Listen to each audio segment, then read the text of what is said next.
Call to order this February 16th, 2022 it is, I guess, town meeting of the town of Burlington. If you'll join me now in the Pledge of Allegiance, please. I pledge allegiance to the flag of the United States of America and to the republic for which it stands, one nation, under God, indivisible, with liberty and justice for all.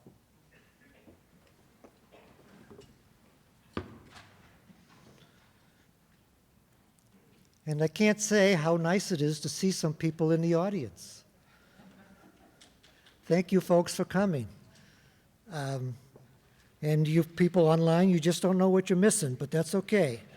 We'll still try to do our best to include you.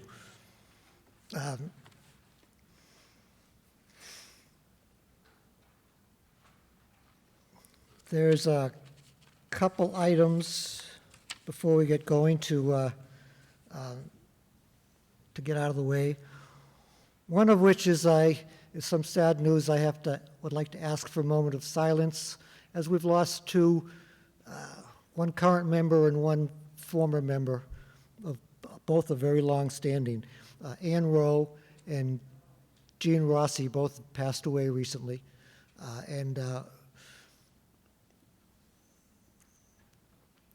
having dealt with both of them, they were a challenge and a pleasure. And if either one of them got something in their teeth, they would never let it go. I know Ann would go to her deathbed protecting our water supply, and I miss seeing her in this audience here. So if we could have a moment of silence, please.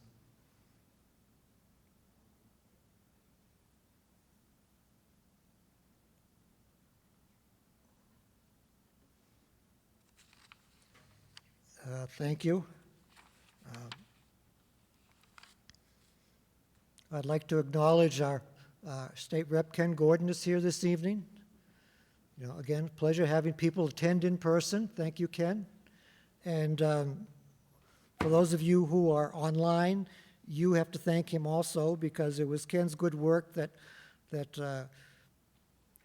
got the legislation taken care of that allows us to meet virtually tonight. So thank you, Ken.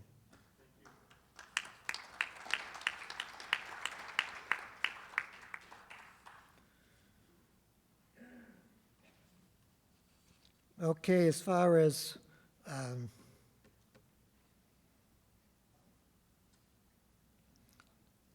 protocol for people who are online, it's going to be the same as we've been doing. If you want to speak, raise your hand using the raise hand function, and you wait until you're recognized by the moderator. Then you can unmute, and then after speaking, please remute yourself. And to vote, the town clerk will send out a poll. Choose your response and submit. We're only going to give you 25 seconds to push a button. I hope that should be enough. If you're sitting out here, and I can't imagine anyone here not being able to raise their hand in 25 seconds. So, you know I might be challenging some of you, but that's how it's going to go. 25 seconds to vote.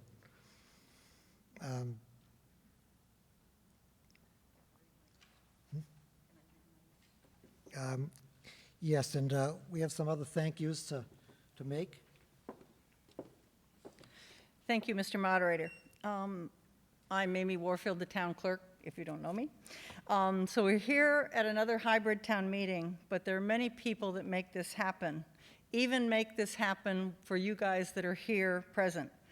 I know many of them might prefer that we held off till the end of the meeting to give our appreciation, but we know how everybody wants, once we adjourn, how everybody wants to get out of here, so I'm doing it before. First, I want to thank the town IT team, Joe Bongiorno, Casey Silva, Jim Rounds, Linda Bellavia, who's providing tech support on the phone for people tonight, and from the schools, Bob Cunha, Jose DeSouza, and also John Middleton Cox, providing all of this equipment that you see around here that is allowing us to be able to do that. The other piece that's key here, of course, is BCAT, and you'll see up on the screen a BCAT emblem, And the room and the display of who's speaking here in the room is being displayed now through BCAT using the BCAT cameras. So I'd like to thank Jen Dodge, Rob Sahora, and Chris Flaherty, who are sitting and running these things tonight. The other thing is, I would like to thank the people in my office, Linda McNeil, Kate O'Shea, Kirsten Migley. They helped me get all this stuff ready for you guys, and it's really a team effort, as well as the staff in the selectman's office who spend a lot of time putting together the warrant, putting together the motions, gathering everything.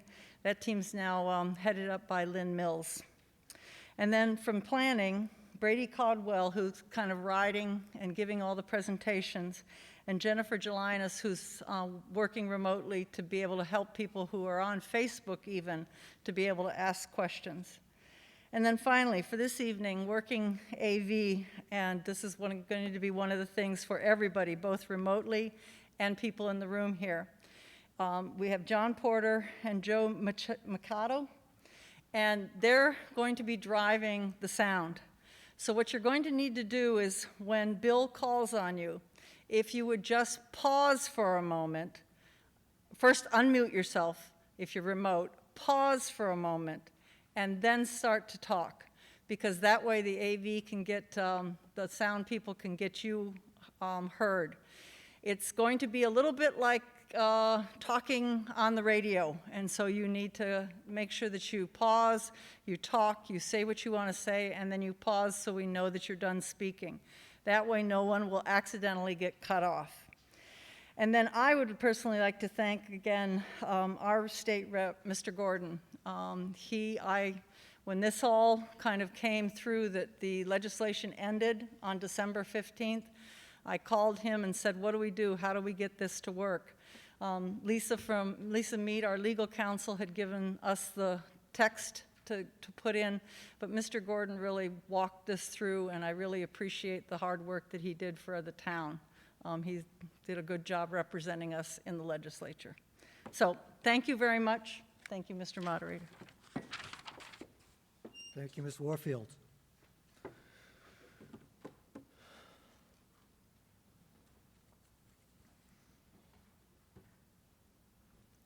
Unfortunately for folks here in the audience to speak,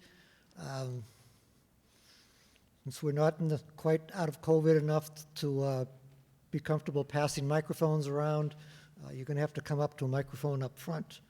I know it's not ideal, but maybe by May we'll get back to really operating the way we should be.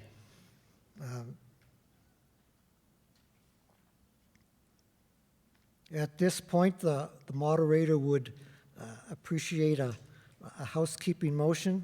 We're going to wrap all these issues into one motion, if you don't mind. I need a motion to conduct the meeting virtually on the WebEx platform, utilizing its polling function to vote. I need a deputy moderator. Mr. Moran, if you would be so kind as to be my deputy moderator. We will adjourn until 7:30 Wednesday, February 23rd, should we not complete our business. And we will vote by raising our hands. Do I hear such a motion? Second. All those in favor? And the vote at home?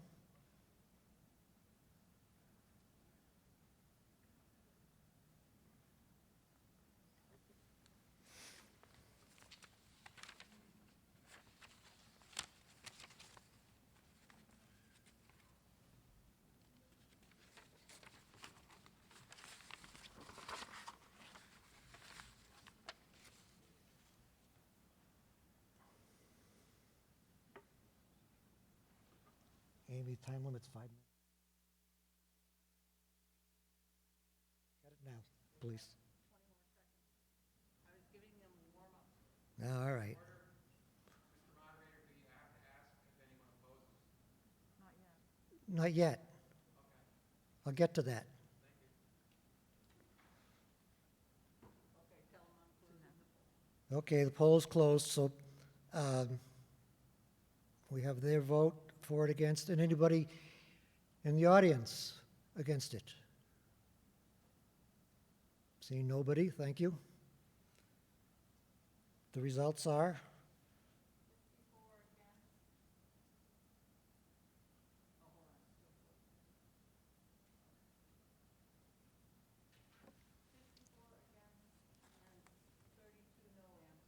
"54 against." Thank you. Nobody at home wants to do it. I guess everyone wants to shut it off and go home. In that case, the motion passes. Thank you. So let's move right on to Article 1, reports of town officers and committees. We have 3 lined up. We'll start with Dr. Weiner from the Board of Health.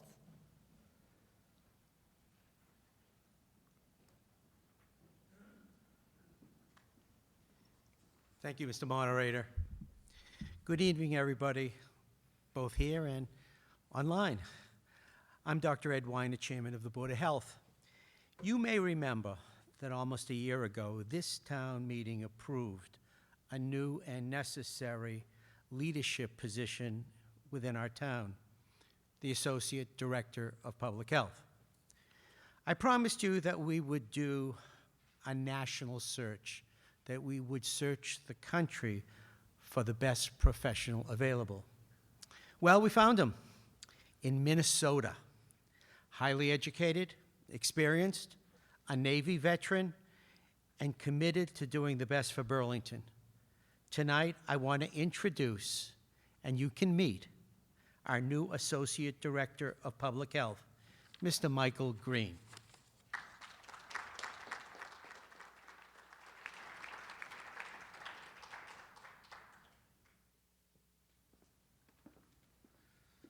Wow, glowing words, Dr. Ed. I appreciate that.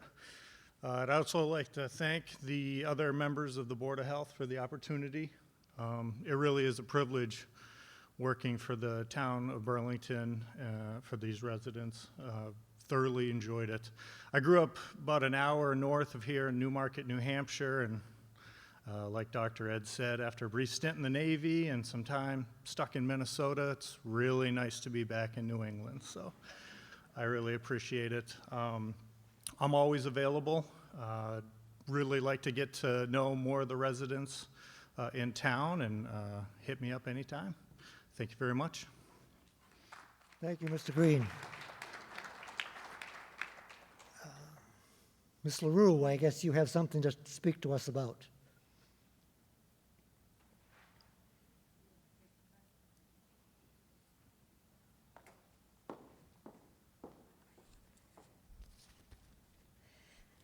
Thank you, Mr. Moderator, and welcome. I'm so glad to see everyone here. I'm Barbara LaRue, and I am a member of your Planning Board, and I'm also the current chair of the Sculpture Park Committee, and I'm here to give you a very brief presentation tonight on what the Sculpture Park has been up to. Next slide. I'm going to be talking fast because I'm trying to be respectful of time. This is a very brief history. As most of you know, the idea for the Sculpture Park came from town meeting member John Sachs, and he tested the concept for quite a few years before we formed a committee. That committee includes members from Select Board, Planning Board, Recreation, Schools, Library, a business community member, and a town meeting member, so we're well represented. We made a very smart decision in the very beginning to partner with the New England Sculpture Association, and they brought a level of expertise to us that we didn't have, and that's worked out very well. We also were very lucky from a fundraising standpoint in the very beginning. We benefited from a very generous donation from the Nordblum Company and also from Iconic Capital, and between those two companies, they funded our first exhibition, which you see out at the park today. And then I just want to give a quick call out to Burlington High School seniors, Serena Hawkins and Hunter Robeson, who designed our beautiful logo. Next slide. Okay, so after we formed the committee, we had to find a location. We worked with the Select Board to find a location when we are now in between the police station and Grandview Farm. And then we had our first call to artists in January 2020. We involved elementary and high school students in the selection of our sculptures. We had over 45 initial entries, and we narrowed them down to the 6 that you see in the park today. And the first installation started in July 2020. Next. Thanks. We have tried really hard and I think been very successful to engage our community. As you can see from these pictures, next slide, people are loving the park. We have a lot of people coming by, stopping by, having fun. We also had a naming contest for the big dog, which is very popular. We had over 200 entries in that contest, and the winning name was Havoc, for the retired police dog that you see in the picture there with his namesake. Next slide. In July of 2021, we hired an artist to build 3 sculptural stone benches, and he worked all summer long, and people were allowed to come and watch the artistic process in real life, and that was a wonderful opportunity for people of all ages in Burlington. Next slide. In October of this past year, we had our first event, because we hadn't been allowed to do one in some time. We had performing art in the park. We had performances by the Burlington High School band and chorus members and the Red Trousers, and we had over 250 attendees at that event. Next slide. And our most recent event was a sing-along that we held. It actually had to move it out of the park indoors because of weather, but we had about 50 people, mostly families, that came for the sing-along. We had musical performances, and Mrs. Claus came, so it was a really cool, exciting event. Next slide. The next thing that happened was a surprise to us, a wonderful surprise, as community members started reaching out to us, the committee, because they wanted to contribute to the park. And what you see on the screen here is a wonderful example of that. This lovebird sculpture was donated by resident Maureen Wall and her 3 brothers in honor of their parents, Thomas and Florence Murray, and we think it's a fantastic addition to the park. Next slide. We also were approached by a small business owner in town, Bob Nivola, who owns Nivola Landscape and Lighting, who donated his time and treasure to illuminate the arts, the sculptures, and it's very subtle and lovely, and it allows people to enjoy the sculptures at night when they're walking by. Next slide. Okay, so looking ahead, we just put out our second call to artists. Most of the sculptures that you see out there today are going to be going away. They're released. The dog is staying, so don't worry, and probably 1 or 2 others. But the rest of them will go, and new sculptures will take their place, and that's how we'll keep things vibrant and alive. We are looking for corporate partnerships, and we want to do additional events, so we encourage you to reach out to us with your ideas. Please do that through our website, burlingtonsculpturepark.org. Lastly, the last 2 items, we are seeking to make the park a permanent fixture in town. It has been widely and enthusiastically accepted by everyone. We've been amazed at how much engagement there's been and what a positive reaction we've had. Eventually, we'd like to expand, but we do want to make this a permanent home so that we can do some improvements, such as some landscaping and smoothing out the entrance, because right now it's not really friendly for anyone who has mobility issues. So we'll be working with the select board on that. And then we also are going to be coming back to you in May, looking for some very modest funding. It is very difficult to raise funds right now through corporations. A lot of companies have suffered through the pandemic, and we can't keep going back to the same well too many times. But with some very modest funding from the town, we know that we can make this park even better than it is and expand it and make it something the whole town can be very proud of. And before I leave, I just want to say a huge thank you to the DPW and the Highway Department, who helped us with all of the installations and moving of materials for the benches. We could not have done it without them. Thank you very much. I don't think I'm allowed to take questions, but I encourage all of you to reach out to me through the website. I'd love to hear from you and answer any questions you have. Thank you. Thank you, Barbara. It's a wonderful addition to our town. Mr. Sagarino, I believe you have something to talk to us about. Is that correct?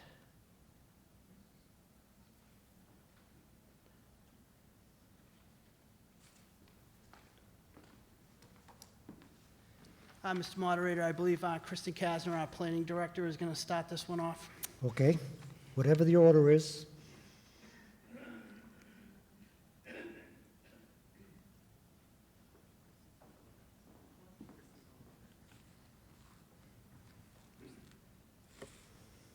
Kristen, can you hear us? I can hear you guys, if you can hear me. I'm sorry, I'm not with you. A pothole broke my car. But I wish I was with you and really want to do a quick presentation on just the report of life science in Burlington. We've come a long way, as you guys know, and we discussed way back when in 2017, we started to see a trend and a divide as to where companies were locating outside of Kendall Square. Boston and Massachusetts is the epicenter in the world for this industry. And we knew that, Kendall Square is only so big, their migration was coming, so let's get ready. At the time, we were looking for how do we promote high wage jobs, high value buildings, how do we fill buildings with less impact of traditional office. And COVID, of course, as everyone knows, changed everything. I think we had a great amount of foresight then to put in place what we did back in early 2018, 2019. And I just wanted to bring us up to 2021 at the end of the quarter. We're seeing record numbers in leasing rates. Vacancies are super low. The demand is really high. The amount of venture capital and funding from the NIH is through the roof and, quadruple where it was a couple of years ago. And again, just so much of the funding is coming to this area. So, that means a lot for us. And I will come back to this, and I'm going to kick it over to Melissa Tintaklis to continue, and then I'll be back in a few slides. Thank you. Everyone, I don't know you. My name is Melissa. I work as the Economic Development Director. And I'm just going to touch base on this slide. As much work has been done, I think we wanted to just point out that there continues to be a lot of work. If you look at this illustration, it's just a graphic representation of a lot that you already know. Cambridge, obviously, a sizable portion. Boston, the next kind of slice of the pie. But those smaller slices, our neighbors, Woburn, Lexington, Waltham, and our goal is to strive to be a piece of that puzzle right there, or pie, and that's what we're looking to as our goal for the next 5 years.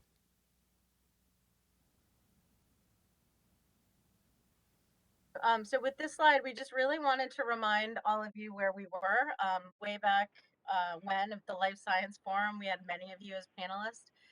Thank you for that. Great questions. We had over 350 views. It was, I think, one of the most watched things we've done. So we were really proud of that. We put in new zoning definitions, revised parking dimensional criteria, and more recently, we renamed the high-rise industrial to the Innovation District. Next slide, please.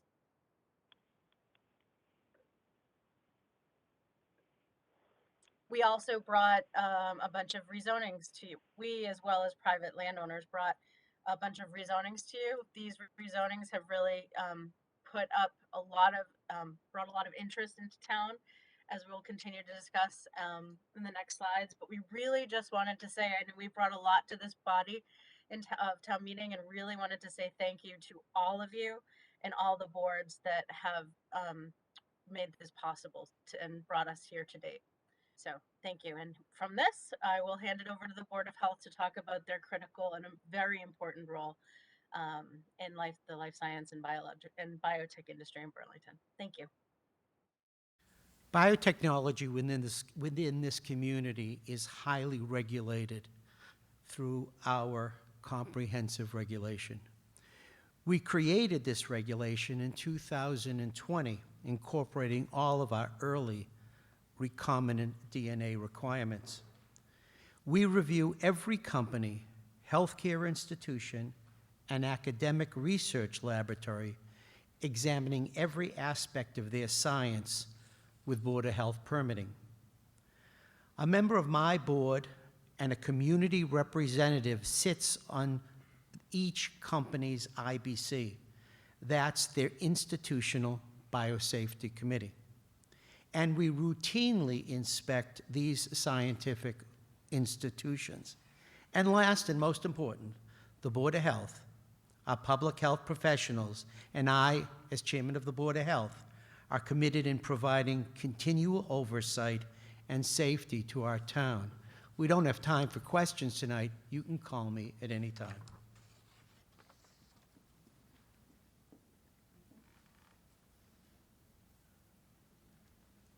Are we done?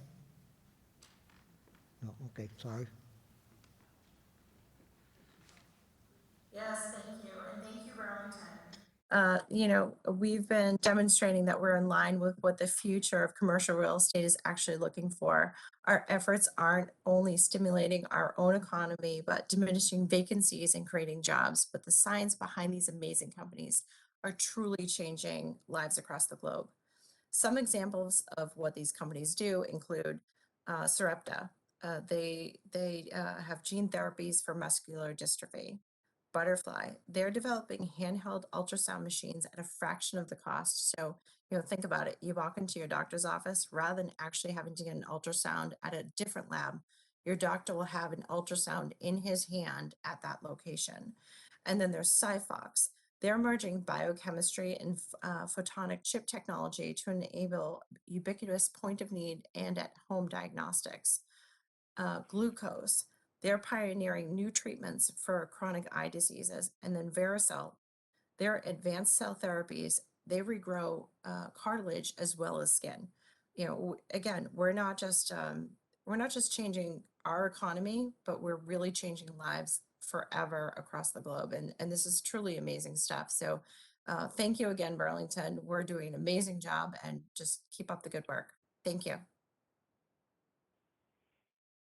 Thank you, Brenda. And it's great to see everybody. In closing, I just want to reiterate that this truly has been a town-wide team effort. In addition to the work of the elected officials and departments that have presented tonight, we have received contributions to this initiative from every corner of our town. Our Public Works Department is working to bring a pristine and sustainable water supply to the town. We increasingly hear from companies that they value our recreational programs and parks, the cultural opportunities at our library, as well as our natural areas and conservation trails. We have great civic organizations in the town, like the Burlington Chamber, to help these businesses get their feet on the ground once they arrive. We've received generous support from Representative Gordon through earmarks towards economic development in the state budget. And we're also very fortunate to have outstanding developers and property owners headquartered here who've been around for a long time and will hopefully be here well into the future. At this point, I would also like to thank Town Meeting for your contributions in supporting Team Burlington. You have overwhelmingly supported us at every step of this initiative, through the rezoning of properties for life science, to the MWRA project, to the creation of the Economic Development Director position, which has allowed us to be proactive instead of reactive in considering the future of our commercial district. We could not have done it without your support. We have accomplished a lot together over the last 3 years, and there's still a lot of work to be done, but we are all extremely optimistic for the future of Burlington. Thank you.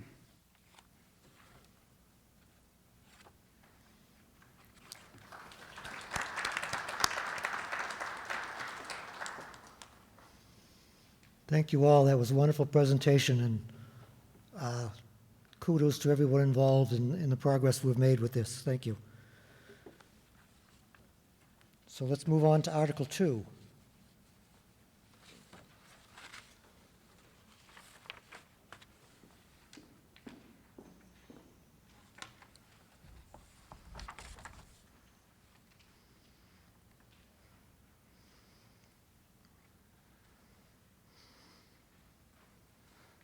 Amy, I need the article. No, I need the motion.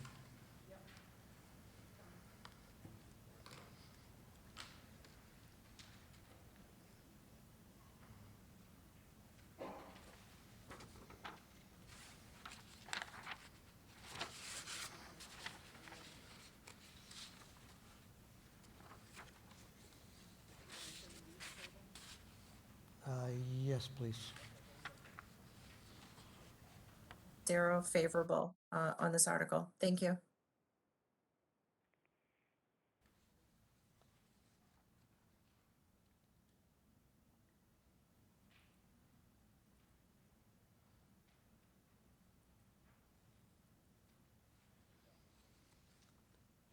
Okay. Article 2 has been moved and seconded as printed in the warrant with the following changes to the use table, which the use table is up here on the screen. And let me go through what the changes are. Section 4.2.6.32, retail, experiential, and commercial interactive venue. It is not for the RO zone is not allowed, for the RG, not allowed, RC, not allowed, BN, special permit,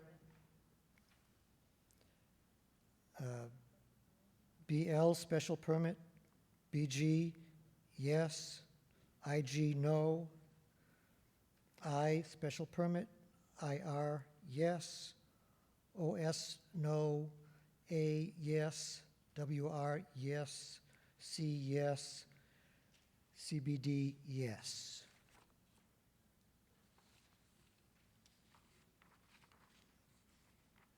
Four point two point six point 33, retail, experiential, and commercial interactive venue above 20,000 square feet. RO, no, RG, no, RC, no, BN, special permit, BL, special permit, BG, special permit, BG, special permit, BT, special permit, IG, no, I, special permit, IR, special permit, OS, no, A, yes, WR, yes, CC, SP1, and CBD, SP1.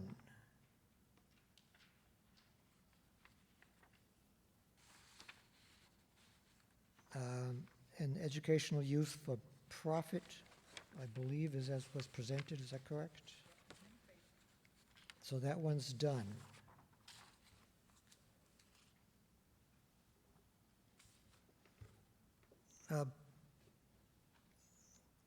Planning Board, comments and recommendations. Again, Mr. Moderator, the planning board is unanimously in favor of this article. Thank you. Or this warrant.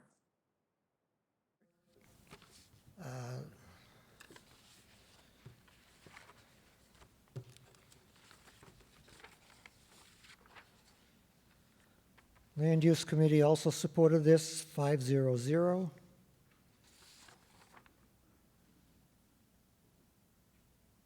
And I hear, when we have a presentation on it, Melissa. Yes, Mr. Moderator, would you like me to present that? Okay. Thank you, Mr. Moderator and Town Meeting. Again, my name is Melissa Tintoklis, and I work as the Economic Development Director. About 2.5 years ago, Town Meeting approved this position, like Paul said. In the last 2 years, part of my responsibility has been reaching out to the business community, understanding kind of their needs, and figuring out how to better work together to help them thrive and for Burlington to thrive and maintain our quality of life. To that end, the next couple of articles here are supportive actions for Town Meeting to consider that have been developed with input from staff, business stakeholders, and community leaders. The first article, Article number 2, is about modernizing our retail uses. In particular, is really clarifying 2 elements: the educational use for profit and the retail experiential commercial interactive venue use. So if you go to the next slide, this is pretty much the text that's in your warrant packet along with the use table that we just reviewed. So we'll go to the next one. I think, when you're looking at zoning, you're really kind of asking yourself, what problem are we trying to solve for? Why are we doing these changes? So part of the goal is to remove the ambiguity that's in our zoning bylaws, especially in the face of the changing retail landscape that we're seeing. We obviously saw this, and I think most of us kind of had sensed this even before the pandemic, but after the pandemic, obviously kind of has accelerated a lot of patterns that we were seeing. So what we're trying to do is encourage these non-traditional retail uses so that we might reduce vacancies and then promote the vibrancy that we're kind of come to expect and know in Burlington as an amenity hub. So that is part of what we're doing this for. This slide obviously adds some more detail, kind of reminding us some facts that 21% of our businesses are classified as retail. And yet we know, and we've seen this as a pattern, it's been documented, that apparel-only tenants have been decreasing. And in particular, over the last 10 years, it's decreased.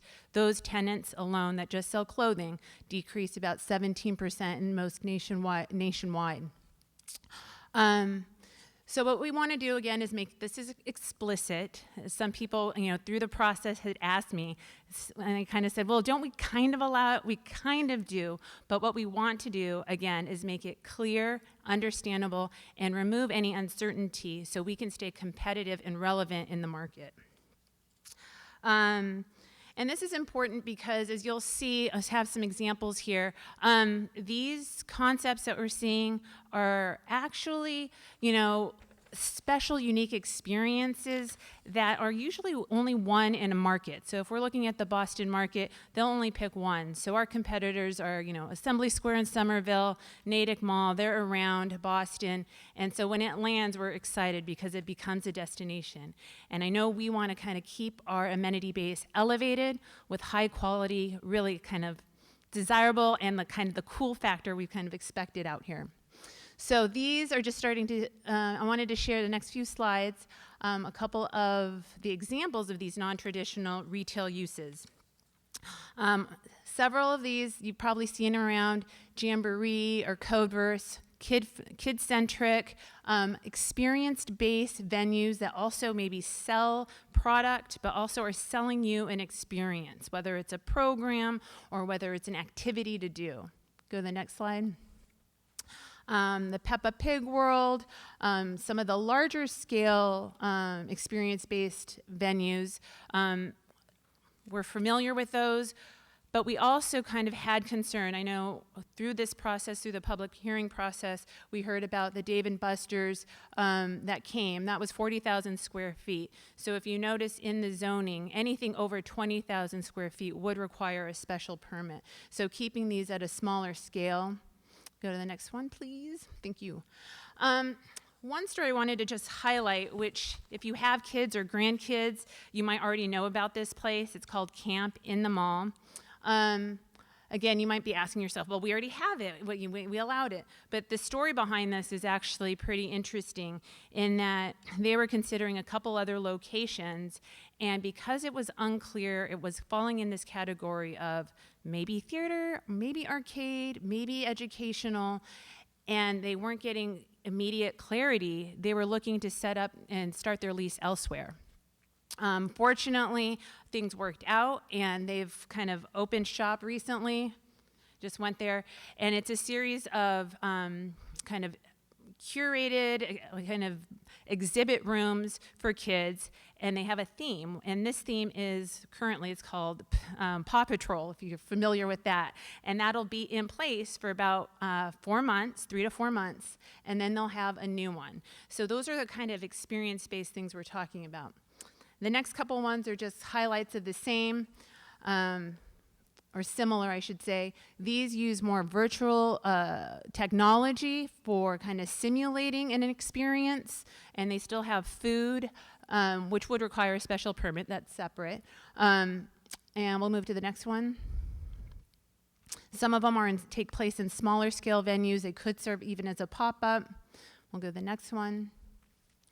And then some of these are a little more destination-based and a really unique experience that, that we're seeing come up. Museum of Ice Cream, if you've seen that, that starts to blend physical reality, like the physical form with the virtual, and sharing your experience through, Instagram. And these things become a huge draw and make a place really exciting and vibrant.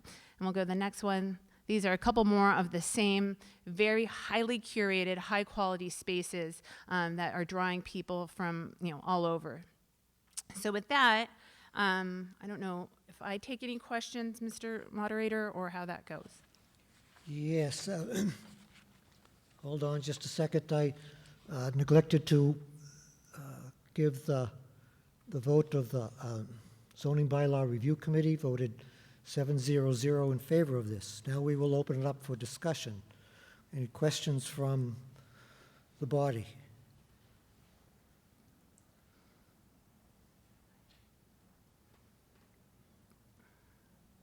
Seeing none, we'll put this to a vote. It's not showing on my screen. We gotta push the button. We gotta do it virtually, so I'll see it.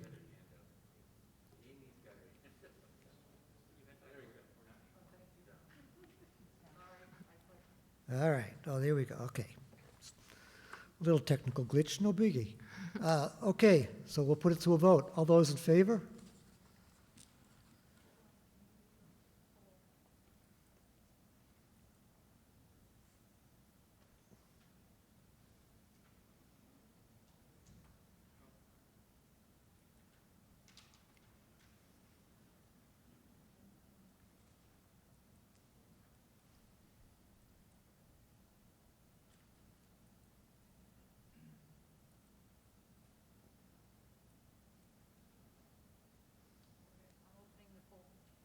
Okay. All those opposed?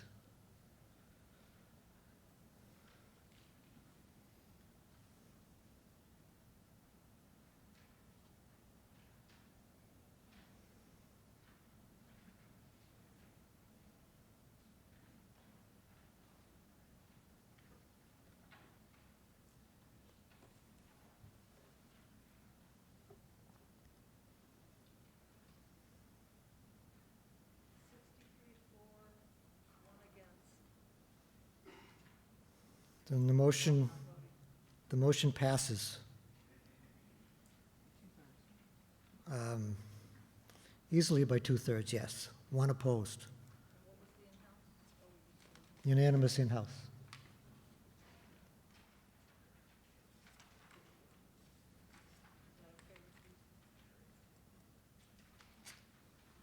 Okay. We're good on Article 2.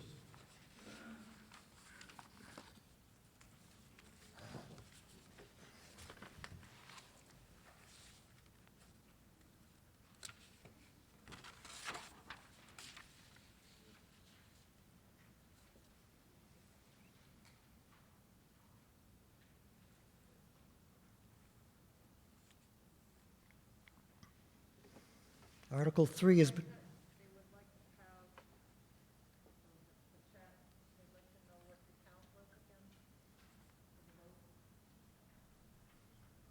We're not taking a count.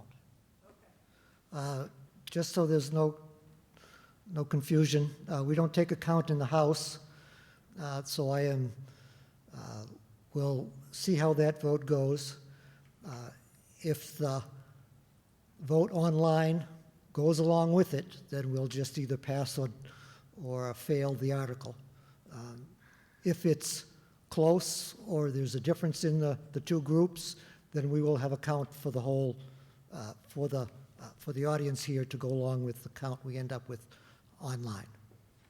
Okay? Any questions on that?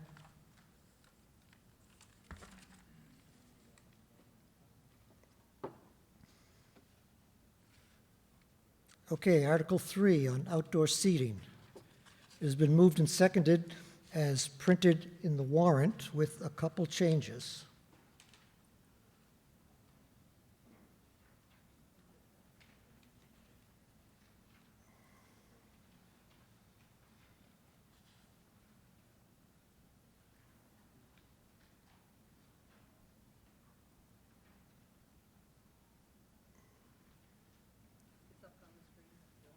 It's not all of it. That was in section 10.10.3.6. The last two words "of building" are stricken. And there's a change in 10.10.4 also. As regulations is removed and outdoor seating permit regulations and guidelines is added as shown in red.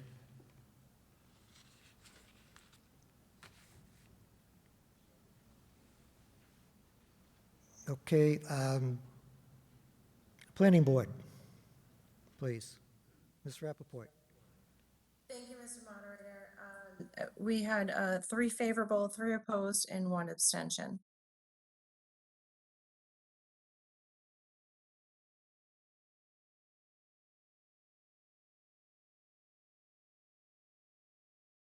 Zero. And Land Use Committee approved 500.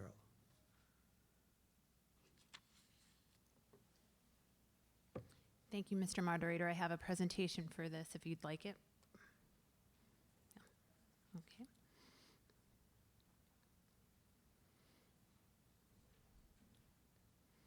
Thank you, Brady. So the intention of this article is to propose a new section to our zoning bylaws that creates a clear process for allowing businesses to set up a seasonal outdoor seating seasonal outdoor seating options to address health conditions, enliven commercial spaces, and promote business activity. This proposal was developed to support the popular practice of creating outdoor seating options for patrons. As many of us know, during the pandemic, that was a response that came out of safety. But what we were seeing and what we heard from the business is that their patrons liked the al fresco option, whether it was for health or whether it was just to enjoy, a nice day. And this intention is, or the process that we're proposing is only for light installations. I just want to make that clear from the beginning. Anything changed to the site or any permanent change would have to go through the same process, a site plan review or special permit through planning, or depending on the location, the selectmen. So I'm going to just go to the next slide just briefly. This is, again, you have this in your packet. It's the same language. And I think what we want to just mention here is that part of the reason for coming to town meeting for your consideration is that, we had a practice in place because of our state of emergency through the Commonwealth. It was essentially a de facto pilot that we were able to establish. And, through this process, we got great feedback from property owners, business owners, and a lot of people in the community that support the outdoor seating options. But under our current, kind of state of emergency, this extension and these practices come to an end April 2022. So in just a couple months. So if we move to the next slide, what I tried to do here was the next slide has kind of an illustration of what that text is and what the process would be. And it really just kind of shows the administrative review that would take place. We would adopt regulations or guidelines. I think I just wanted to point that out. Sometimes people have gotten confused between regulations or guidelines. They're essentially approved, and those are your rules that staff would follow. An application would be submitted. Staff would review per those regulations. The inspector of building would then review staff comments and assess the application.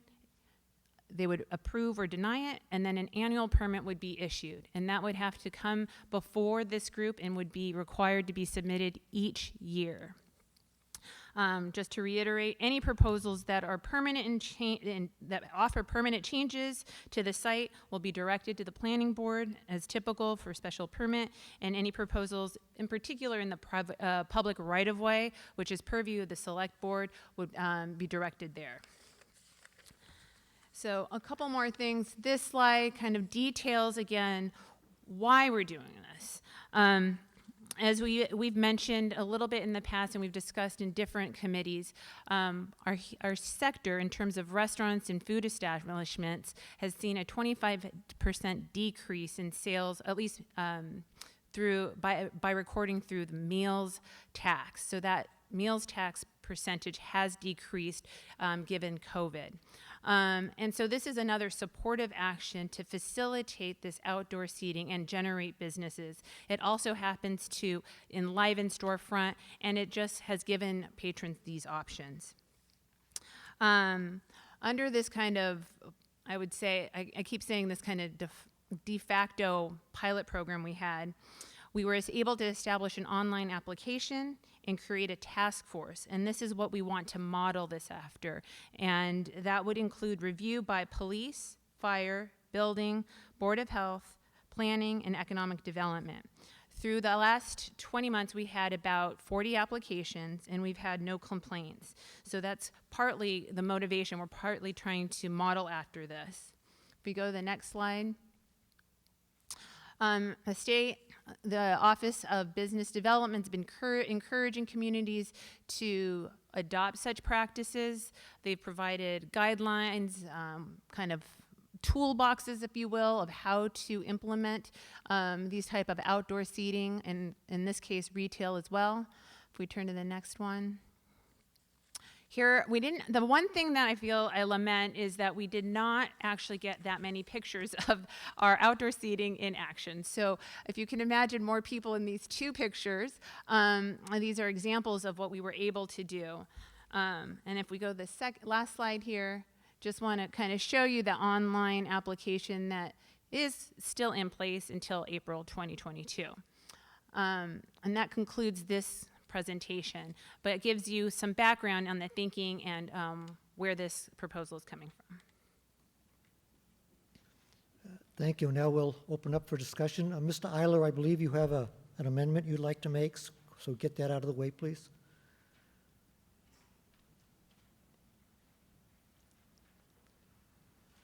Yes, thank you, Mr. Moderator.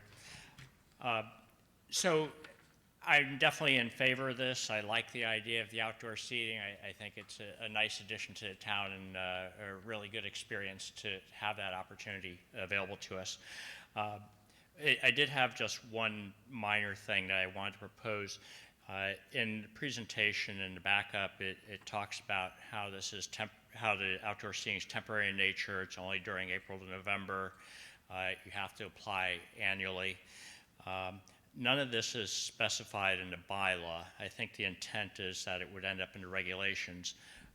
But as we know, there's no guarantee that the regulations will be consistent with what the backup says. I think that's the intention now, but a few years from now, it could end up being something else. If the building inspector gets busy, maybe they'd want to make it every 5 years. Who knows? So what I'd like to do is just memorialize what I think is the most important aspect of this, and ensure that the bylaw itself specifies that it has to be applied for annually. So the proposed amendment I'm making is in the section 10.10.4. There's currently a phrase that says shall be valid for the term written in the regulations. I'm proposing changing that to shall be valid for the term which shall not exceed 1 year written in the regulations. And that would ensure that this won't morph into something that we hadn't intended, as well intended as it is right now. Thank you. Thank you, Mr. Eiler.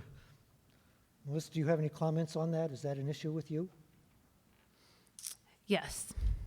In terms of the annual specifying it, I could give you some of the thinking that it was intended to or is intended to be in the regulations that would be approved by the Board of Selectmen. However, I think if that, town meeting deems that appropriate, I think that would be acceptable and maintain the intention of the proposal. Thank you. Okay, any questions on the amendment? Not on the article, just the amendment. We have to get that taken care of. Seeing none, all those in favor of the amendment?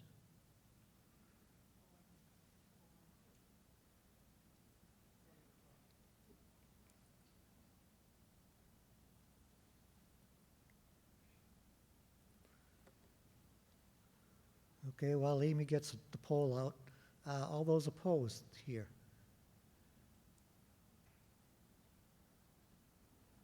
Okay.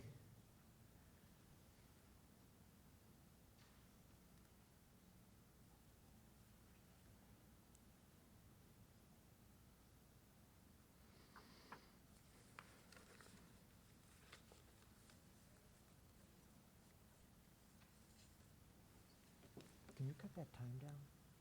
10 seconds.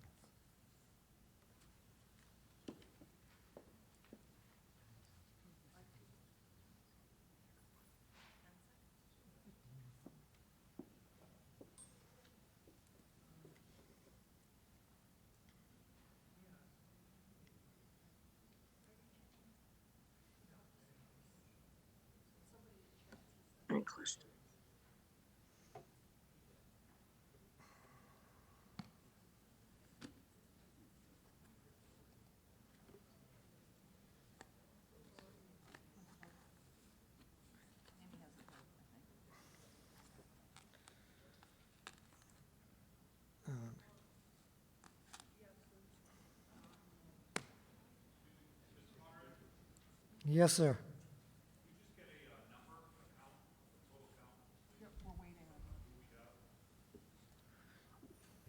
You want a count of the total body and the online?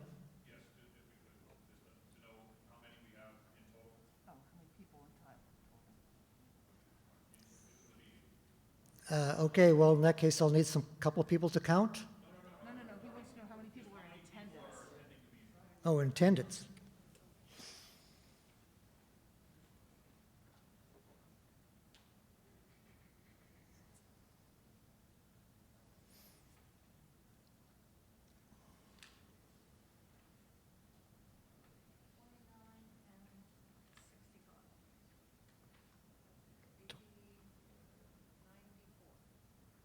There are 94 people total. What was the vote online for this motion? I don't know. The vote, Amy, on this? What? The vote on this, The vote on that was 34 yeses, 9 noes, rest not voting. 34-9-0. Yeah. And here, there's only 5 opposed. Okay. So the amendment passes. So let's move on to the main article to discuss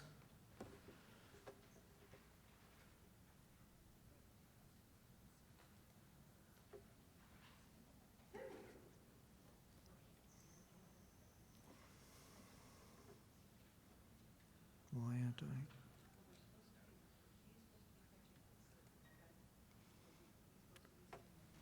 Okay. Mr. Sinesi.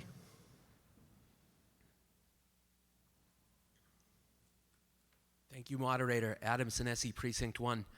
I'm curious, there was a split in the planning board. First, I want to say that I'm looking forward to outdoor seating being more permanent, but I recognize that there was a split in the planning board. So I just want to see can anyone provide an answer as to what that was about? Ms. Rappaport, could you explain the reasoning both for and against by the planning board, please? Thank you, Mr. Sinesi. Thank you, Mr. Moderator. Can you hear me at this point? Mr. Moderator, can you hear me?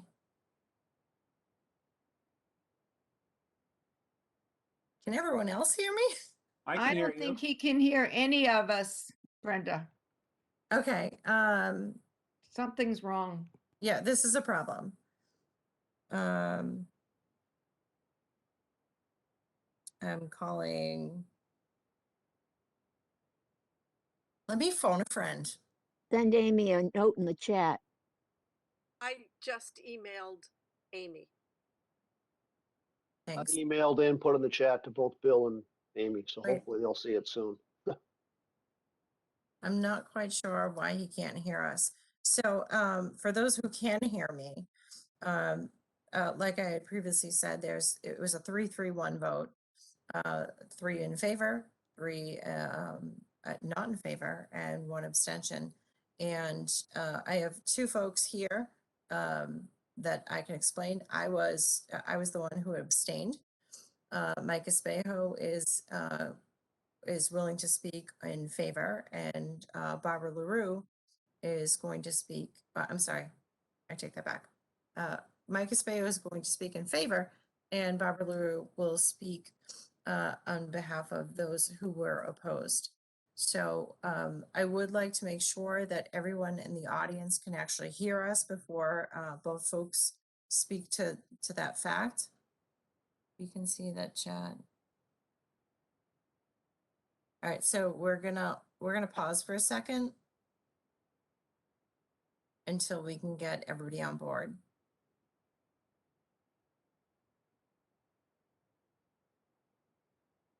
Amy, can you let us know when the audience can hear us, please?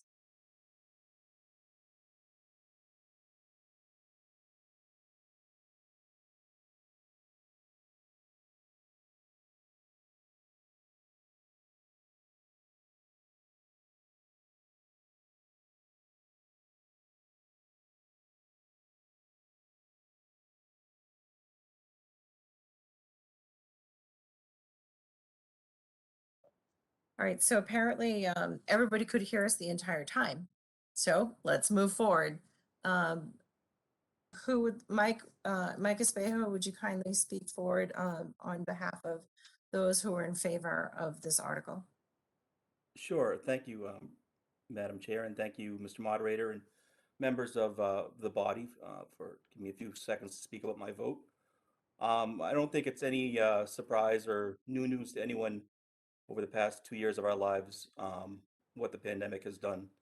And it has, as everyone knows, it has decimated, I think, mostly our businesses and our restaurants. And I think in addition to people not going out to eat for COVID, you know, they've had labor issues, supply chain issues, all types of issues. And my thinking was anything we can do to streamline the process for these restaurants to make the process easier, to make any single way we can make their lives simpler would I'd be in favor of. And the kind of the disagreement we had on our board was that after a permanent change, the planning board, some of the members of the planning board felt like they wouldn't have a chance to do our normal purview that the planning board does. But I didn't agree with that, in that the task force would be responsible for listening to any problems people had or any issues that came up with any of these outdoor seating setups. The task force, as Melissa mentioned, is made up of police, fire, building, Board of Health, and our own Kristen Kasner. So any issues that any of the planning board members would have, we could bring to to Kristen, and she could bring to the task force. So I'm fully in favor of anything we can do to support our businesses and our restaurants, and I'm in favor of the article presented before you. Thanks, everyone. Have a good night. Thank you, Member Espejo.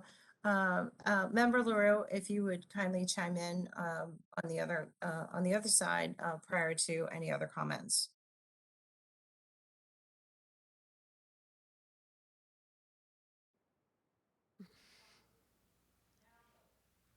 How's that? All right, that's working. Hi, everybody. I agree with almost everything that Mike said, and I think my fellow board members who voted in opposition to this article feel the same way. We are fully in support of outdoor seating. I love sitting outside in restaurants. I think it's great, and we want to support the businesses. I think it's really important that they're able to get up and running quickly and test the concept of their outdoor seating. What I differ on is that I think after a business has had that opportunity to test out their concept for a year, they should come to the planning board to make it permanent. There are things that the planning board would address that are not necessarily addressed by the task force. For example, we will be looking at aesthetics. You can see lots of businesses around town already have outdoor seating. Some have done it really well. Some have Jersey barriers up in the parking lot, which is fine on a temporary basis, but do we really want that to be a permanent thing in town? In addition, we'll be looking at pedestrian access. Do we need crosswalks to make pedestrian access easier and safer? We also will look at parking ratios. We are very careful when we permit businesses, especially when there are shared parking lots, to make sure that parking is available for all of the businesses in that area. If a business takes over part of the parking lot for outdoor seating, that may suit their business very well. It may be a problem for their neighbor, and we need to consider that. In addition, if a company or a restaurant does come to the planning board after a year, and we go through that process and they get approved, then they don't have to come back every year. Then it's done, and they can continue their business and not be forced to come back and apply every year. So I think that I and my fellow board members who voted in opposition to this article, the only change we would seek would be to allow it for the first year, and after a year, we would ask the business to come to the planning board to make the change permanent. Thank you. They said their hands up. Okay. Now, Brenda, she's switching to Brenda. Can everybody hear me? Okay. One thing I do want to add that Member LaRue missed is that, folks in the neighborhood, regardless of the area, and again, I'm 110% in favor of outdoor seating and having these folks having, the best ability to, strive for their business. But, we have had complaints, and I think, I don't know that people understand, like when you're on the planning board, the labor of love and the labor of how much you care about your community, like you have to have in order to like hold this position.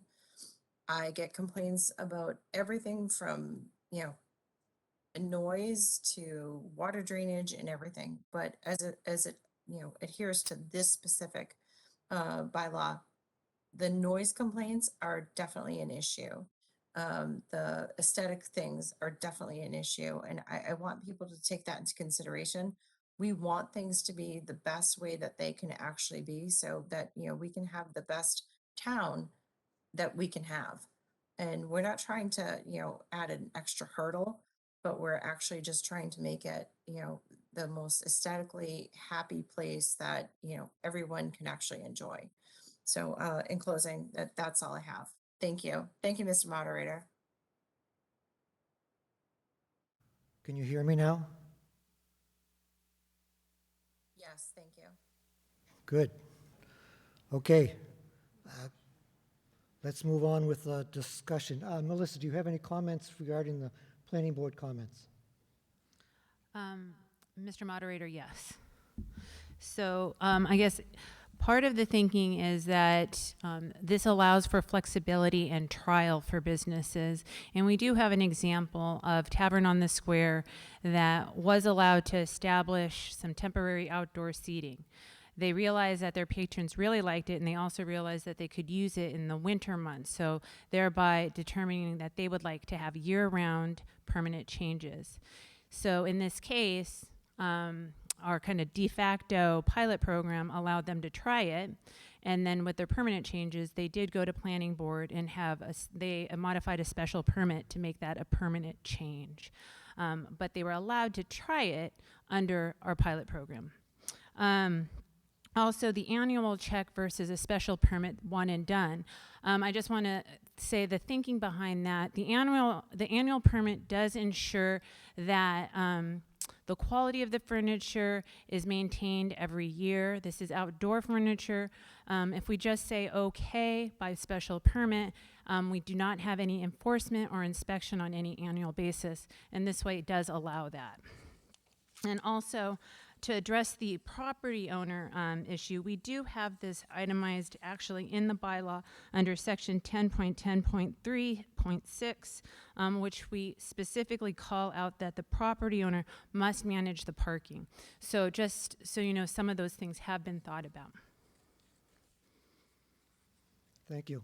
Further comments from the body? Let's take someone online.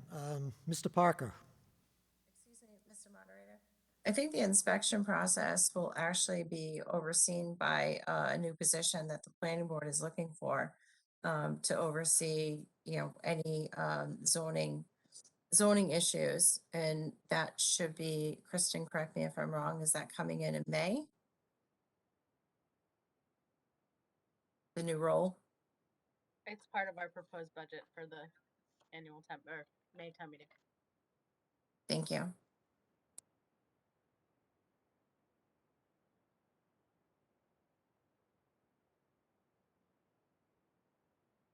Rick Parker online. Thank you, Mr. Moderator. Can everyone hear me? Okay, thank you. The Burlington Area Chamber of Commerce submitted a letter of support that didn't apparently make it to the backup. I think it may be available on the table in the auditorium, but not for people. So I'd just like to read it into record and then make a couple of comments. So this was written in January, so that the time and the number of months might have changed and the numbers might have changed. But dear town meeting members, the last 22 months have been difficult. We've all been impacted by COVID-19 pandemic, resulting in changes in the way we live, work, socialize, and support local brick and mortar businesses. The consequences have been especially hard on small businesses, particularly those in the restaurant and retail industries. Restaurants have struggled to keep up with the ever-changing CDC and state guidelines, resulting in significant detrimental economic impact. During this period, roughly 3,000 or 22% of Massachusetts restaurants have not survived. In 2020, Governor Baker issued an emergency order, which in part relaxed the restrictions on the outdoor dining process. Outdoor dining became enormously successful and proved to be a silver lining in the life raft to keep some of our local restaurants in business. These public spaces have been reimagined and reinvigorated to accommodate outdoor dining, which in turn has enabled our community to come together safely.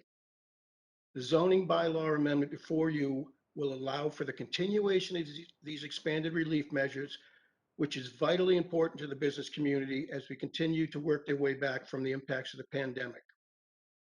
The town's interdepartmental task force has professional department representatives from the Board of Health, from Building Department, Planning, Police, and Fire to protect the safety and legitimate public interests of the town. These restaurants are anchors to the town, and allowing the restaurant to continue outdoor dining will best serve the town in many ways. Public health will be served by dining in the open air, and the economic recovery of local business and creation of connected community spaces for residents.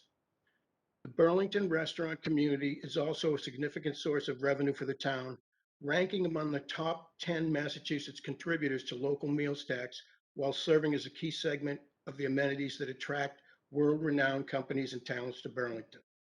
For these reasons, the Burlington Area Chamber of Commerce Government Affairs Committee strongly supports Warrant Article 3 and hope you will do the same. I'd like to add a comment that the planning board and the planning department will have a planning department representative, and they can weigh in and hold back any of these items that come before them. It will just result in the restaurant not having to appear before the planning board for each and every one of these issues. And I know that it's not considered to be a major impediment by some, but I can assure you there is no other industry in the area that's been more impacted by than restaurants.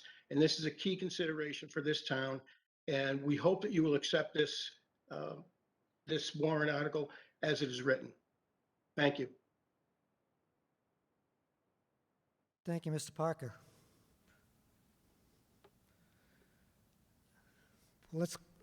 You've already had your chances. Let's go through let the body answer some questions, ask some questions, and we'll get back to you. Thank you. When Mr. Parker says as written, I'm trying to understand, does he mean minus the amendment or? Oh, it's already been amended. Well, I don't think they'd be raising much objection to adding the 1-year time limit, which was supposed to be in the regulations. So. I was asking him, but if that's what he was saying, I'm fine with that answer. Through the moderator, I was asking. Is that the spirit of what he meant? Are you really asking that, Adam? Yes, I really am. Can we move on with it? Billy, you're gonna have to, because they can't, the people at home can't hear unless they come up to the mic.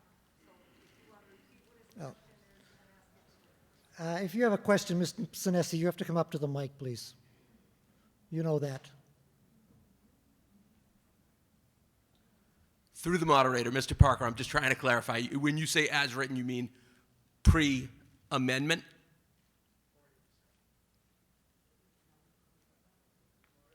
Just a point of clarity. Through the moderator, I said as amended. I mean, I meant as amended, Mr. Sinesi.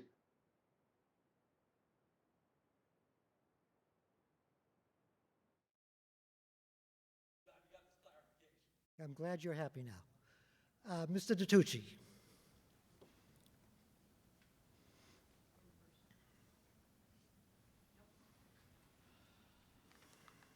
Dan DiTucci, Precinct 6. I agree with Mike. This should be supported as written.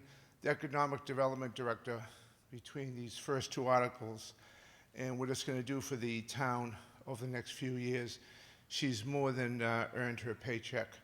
I don't like over-regulations as a small business owner. Once you go through the special permit process through the planning board, the policing for this particular article that's before us between the Economic Development Director, they'll be going down there on a regular basis during the week.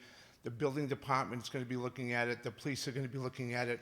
And the landlords themselves are going to be policing this because they don't want anything to be done on their property that's going to make it difficult for patrons to go there.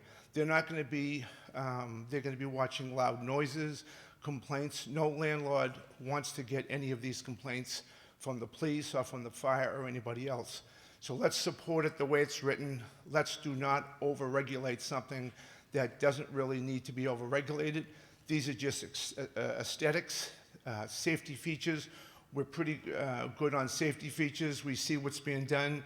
The Jersey barriers are the Jersey barriers. They can have a decal put over them like they do on 3rd Ave. People will go out of their way to make it look and be as safe as it possibly can. So I hope that you support the way it's written. Thank you. Thank you, Mr. DiTucci. Let's go online. Ms. Glantz, please. Thank you, Mr. Moderator. Lori Glantz, Precinct 1. And I also have the pleasure of running the Caldwell Banker Realty office right next to True North. I am in support of outdoor seating. I have seen firsthand the businesses have hugely benefited from it. I do agree that there needs to be some kind of consistency a little bit, you know, in terms of regulations of being approved, but a couple questions that there is going to be a permitting fee, and I would assume that it would be a nominal fee. If anyone has any, maybe Melissa or someone could just speak to that quickly. And I assume any seating, like what constitutes outdoor seating? I know that may seem like a silly question, but you know, a rocking chair outside, is that going to need to be regulated by this article? So those are just my two kind of quick comments.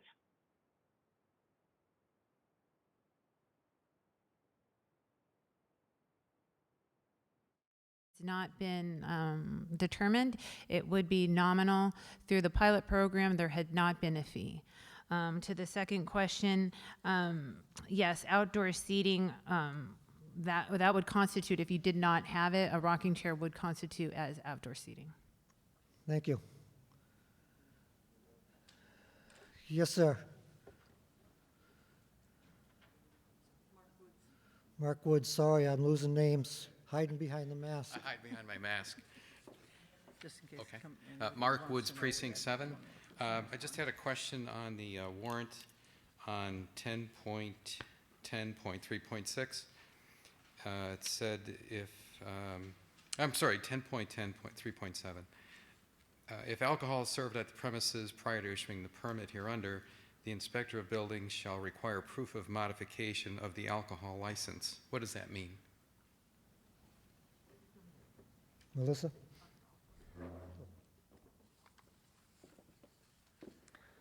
Lisa Mead, Town Council. Under the rules of the ABCC, you have to have a site plan or a plan of your restaurant where you're serving alcohol. And so if you are authorized to serve it inside and you want to also serve it outside, you have to modify that plan in front of the select board.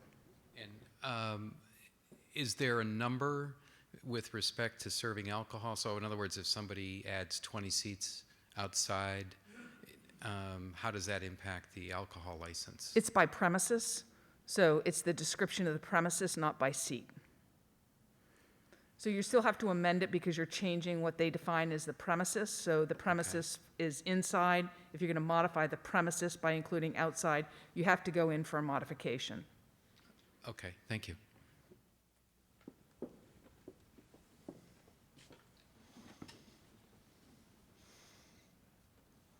Okay, Mr. Parker, excuse me, Mr. Parsons, please. Online. Mr. Moderator, can you hear me? Yes. Thank you. I just want to point out that hands were raised online when it was declared that there were no comments on the amendment. Beyond that, I'll comment on the merits of the article.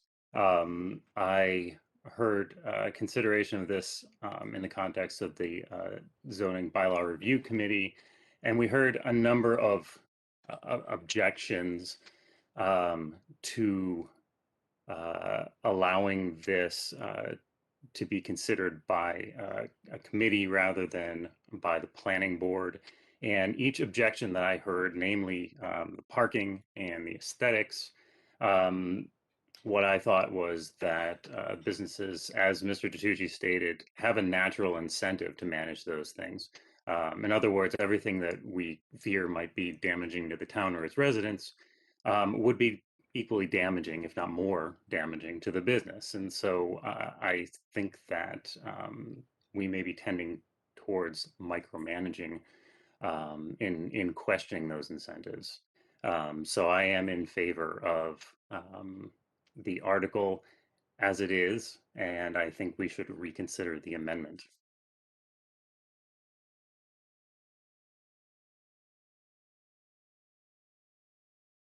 Town council ruled that it is in order as presented and done and voted on.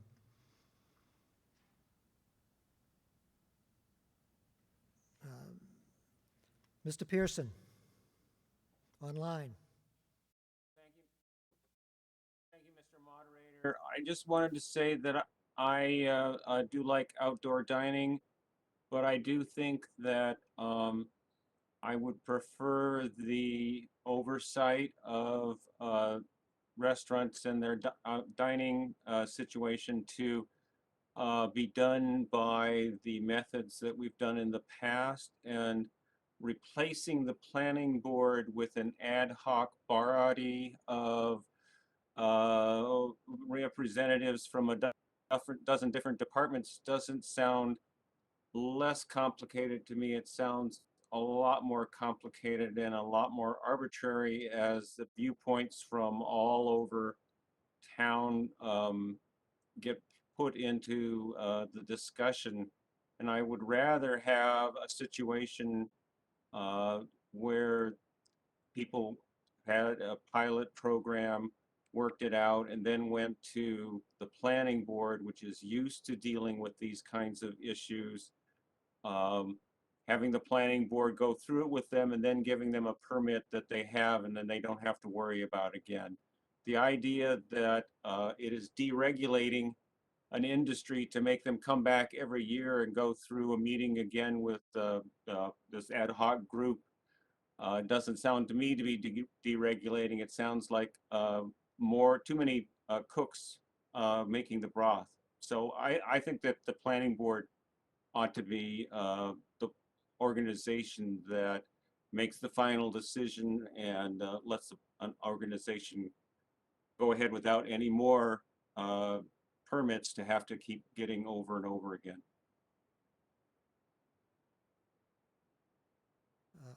Ms. Warren, online.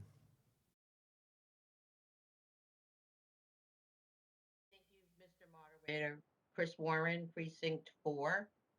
I'm not sure how I'm going to vote on this. I like the idea in some ways of an annual check with the task force, with having a permanent permit, I'm not sure, about that. But what I do like about keeping it in the hands of the planning board is it involves a public hearing. And I I think, the more that people know, the better, and the more people can be involved and not be surprised by anything that or things that happen. Thank you. Ms. Ellis online. Thank you, Mr. Moderator. This is really, can you hear me?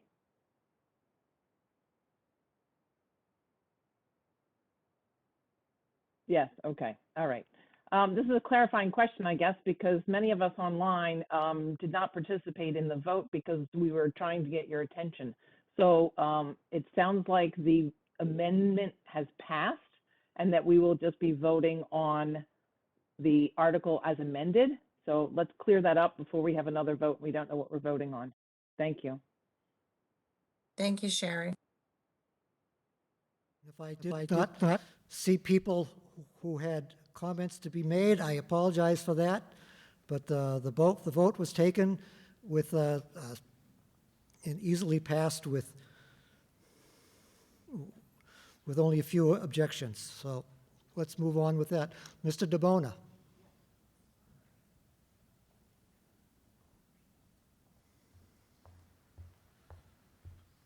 Hi, Jeff DeBona, Precinct 3.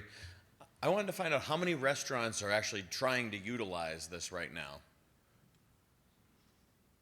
Mr. Melissa, Moderator? go ahead. Well, through our current pilot program, 40 applications had been submitted. I'd have to parse those out to get an assessment, but it was about 20, I think, we had.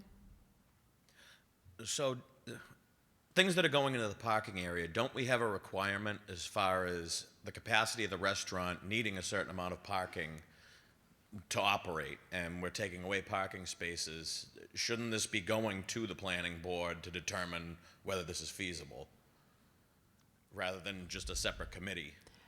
Let's go ahead. Mr. Moderator. Well, two things. Part of this is in terms of the location. Sometimes it's not in the parking lot. There are occasions that there are. If anything was in the public right-of-way, it would go to the Board of Selectmen. On a temporary basis, the Inspector of Buildings is allowed to okay something for under a year under our current zoning. So what we're trying to formalize is an actual system that has kind of better review for that with the regulations that provide the safety around any barriers. So that's kind of part of why we're kind of enhancing that.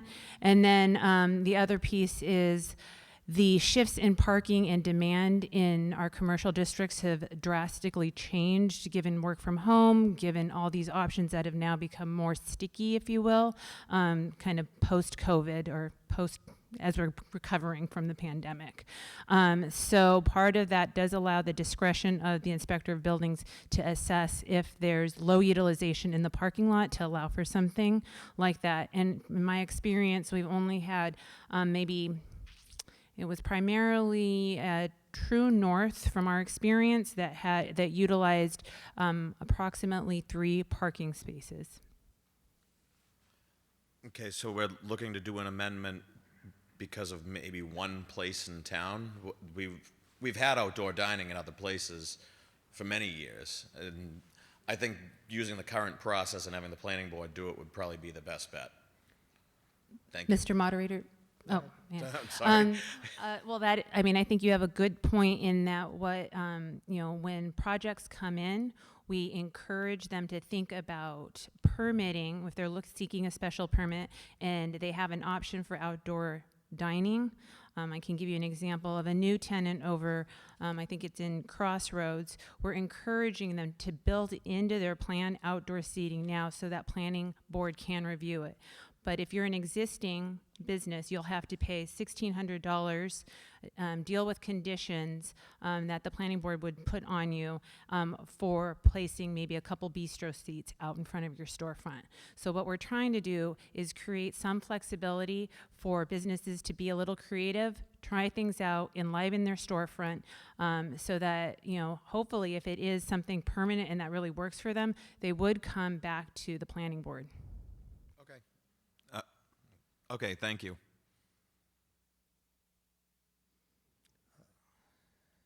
Mr. Parker, you have some further questions, comments? Yes, Mr. Moderator, thank you. I want to remind town meeting that the planning board voted on this and it was split right down the middle. They will continue to have a say through the planning director in what they will accept as a general rule going forward.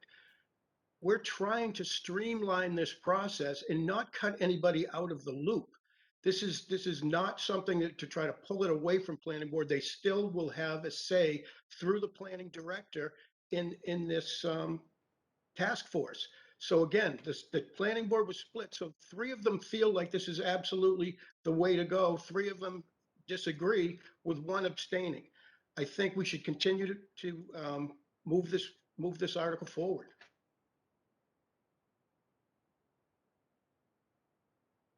Byer.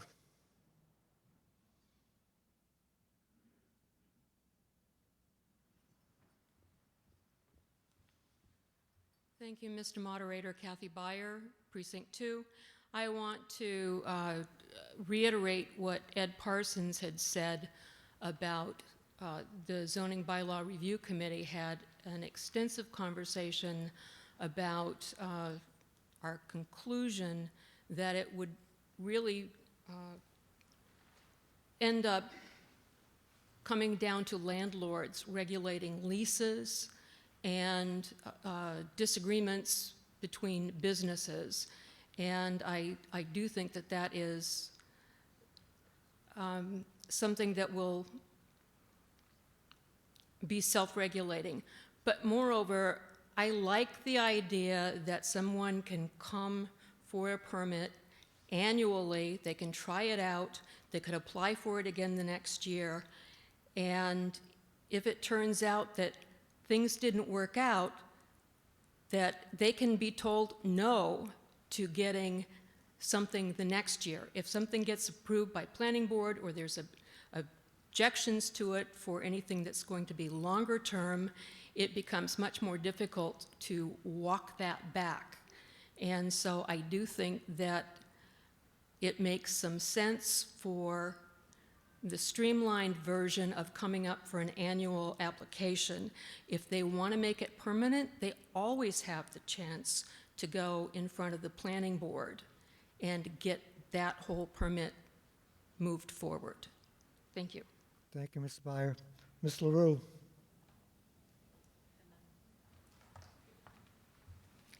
Thank you for indulging me, Mr. Moderator. I just wanted to amplify something that town meeting member Chris Warren said. One of the most important things that the planning board does is that we hold public meetings. And when we hold public meetings, everyone has a chance to come forward and express their concerns and ask their questions. That means residents that live nearby. That means other businesses that are affected. Without a public meeting at the planning board, those people do not necessarily have their voices heard. They may not know when the task force is meeting. And those things will happen and it can get approved year after year, and those people may not have a chance to express their concerns. If these businesses come before the planning board after they've had an entire year to try out the concept, then neighbors and businesses and residents can come forward and get their concerns addressed at a public meeting, which is their right. Thank you. Ms. Ellis, online. Thank you, Mr. Moderator. I'm going to yield my time to Brenda Rappaport. She's had her hand raised for a while and trying to get your attention. Thank you. Thank you, Ms. Ellis. And thank you, Mr. Moderator. In support of what Member LaRue has said, these people, they should come back in front of us. And, in all honesty, the natural incentive is only as strong as their budget.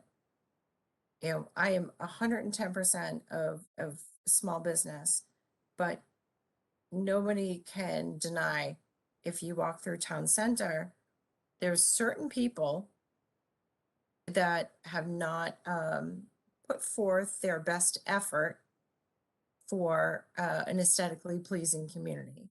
We are, supporting, our infrastructure. We're doing life sciences. We're trying to make Burlington the best community that can be possible. And some folks just can't afford that.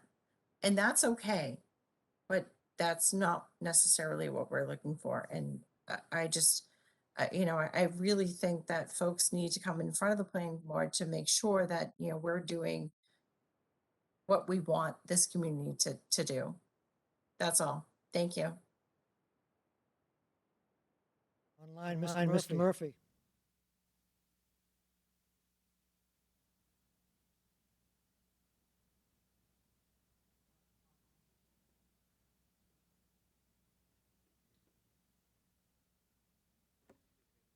Oops. Ms. Pappas.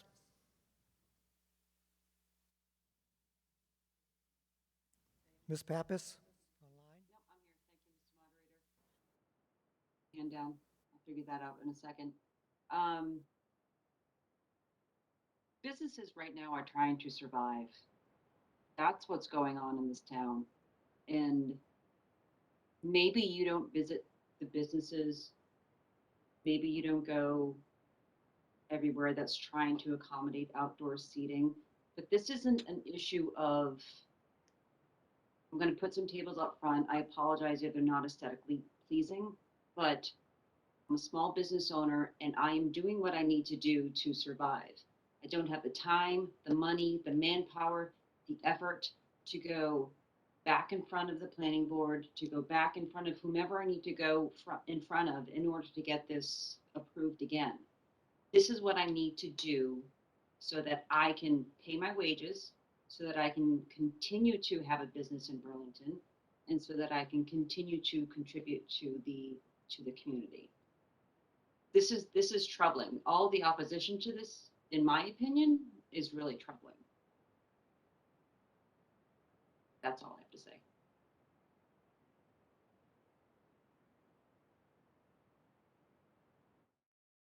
Chris? Yes, thanks, Mr. Moderator. Chris Murphy, Precinct 5. Bill, I'd like to move the question, but I'd also like you to just please summarize, especially for all of us online that sort of missed the beginning of this discussion. If you could just summarize again what exactly the amendment was and what exactly we're voting on. Thank you. The amendment simply added that the permit shall be valid for the term which shall not exceed 1 year, written in the regulations. Which shall not exceed 1 year was what was added, because it was, the intent was for that to be in the regulations. But instead, Mr. Eiler wished that it be in the bylaw instead. That was the extent of the change. And because you asked the question, I can't let you move the question. Up at the back, Chris?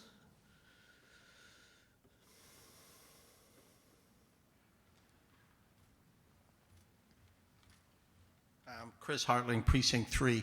I think we're overcomplicating this. Outdoor dining, to me, is a concept that came about for a couple of different reasons. A, to make people more comfortable about coming out and going to restaurants and coming out of their homes and getting out and around.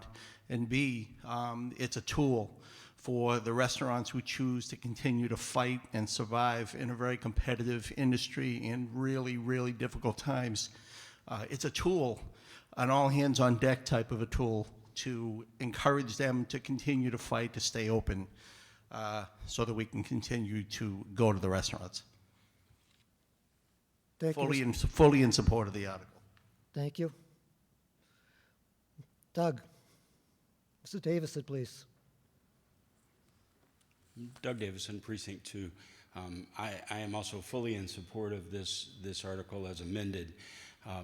My concern about the planning board's input, although it's less than half of the planning board who's opposed to this. So we're giving it a lot of credence for less than half of the planning board. But my concern is that, and I think Ms. Rappaport alluded to it, too often I see when I watch the planning board, I feel like they use their power over a special permit to make businesses come back and accomplish many other things that might be in their goal.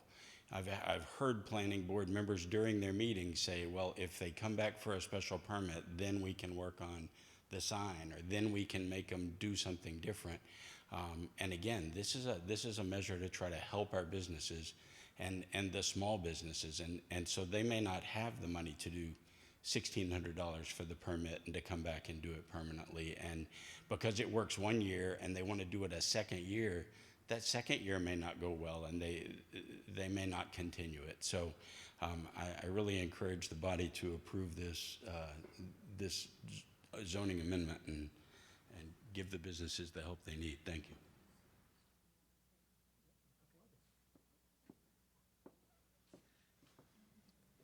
Thank you.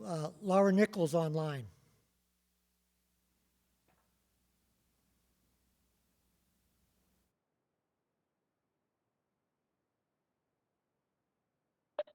Oh, hi, sorry, I couldn't unmute. Laura Nichols, precinct 4, move the question. The question has been moved. That is not debatable. It's a 2/3 vote required. So let's get a couple counters in the hall, and we'll take a vote on it. Amy, you have a poll ready?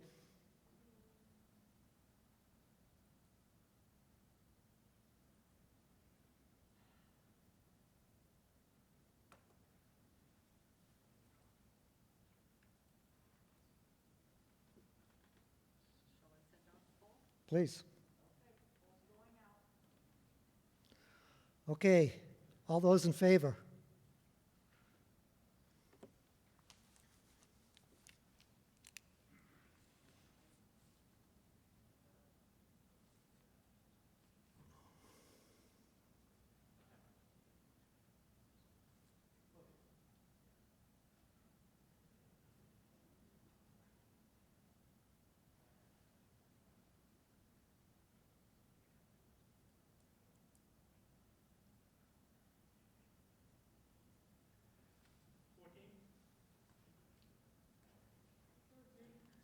Excuse me?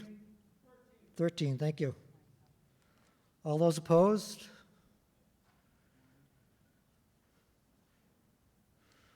One. Online results, Amy? 61 for, 3 against. There being 88 in favor and 4 opposed, it's a clear 2/3 majority. The debate has been ended, so let's move on to voting the question, which is, again is a 2/3, so let's keep the counters busy. Amy, a poll ready? Yep. Send it out, please. All those in favor?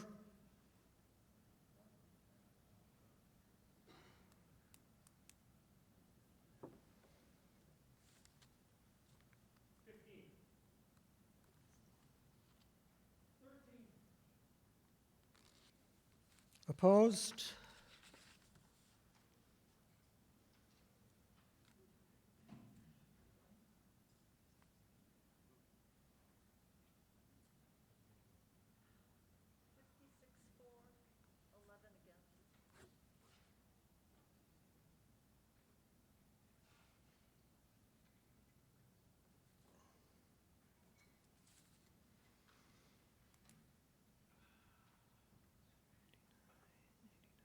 There being 94 in favor, 14 opposed.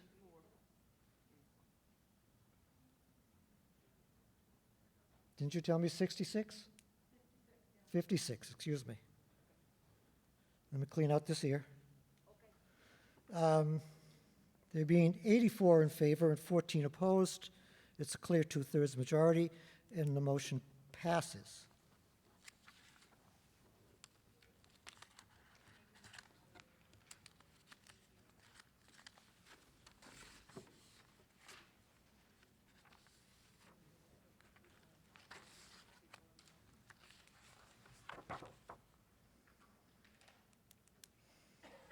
Article 4. Article 2 definitions. The article has been moved and seconded as printed in the warrant.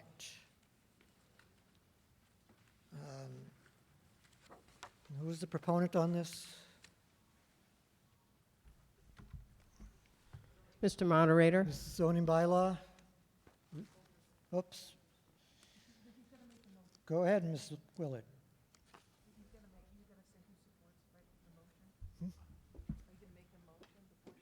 I made the motion. What about the planning board zoning bylaw review committee? We'll get to that. She's on one of the committees. But the planning board has to make a recommendation before it can come before the board. All right, excuse me, Ms. Willard. We need the planning board recommendation, please. 500 favorable. Thank you. Ms. Rappaport. Mr. Moderator. 500 favorable. Thank you. Zoning bylaw review committee. Thank you, Mr. Moderator. Sherry Ellis, Zoning Bylaw Review Committee, 600 favorable. Committee, did you make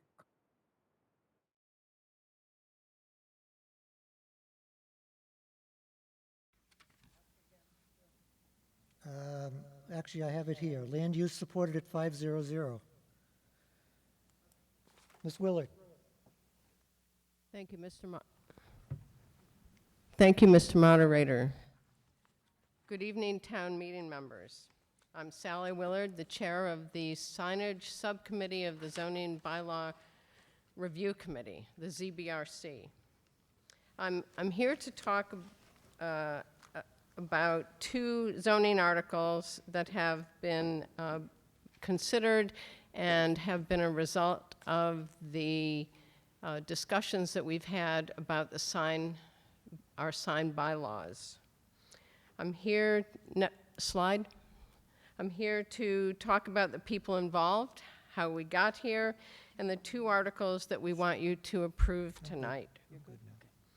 Our team includes members of the ZBRC, as well as others in the community, the planning director, economic development director. We've consulted with the International Sign Association.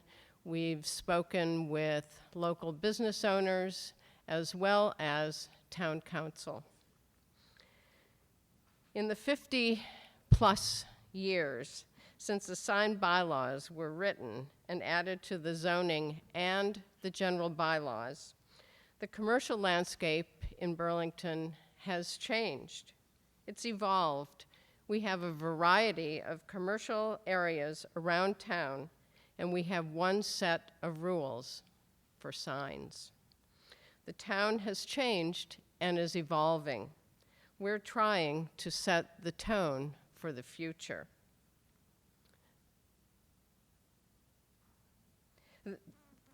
Next, the greatest drivers for updating the bylaws are the level of work that they add to the ZBA and building department. For example, the ZBA and the building department do not have sign regulations for the town center overlay. And they have expressed frustration with the current situation and the volume of appeals.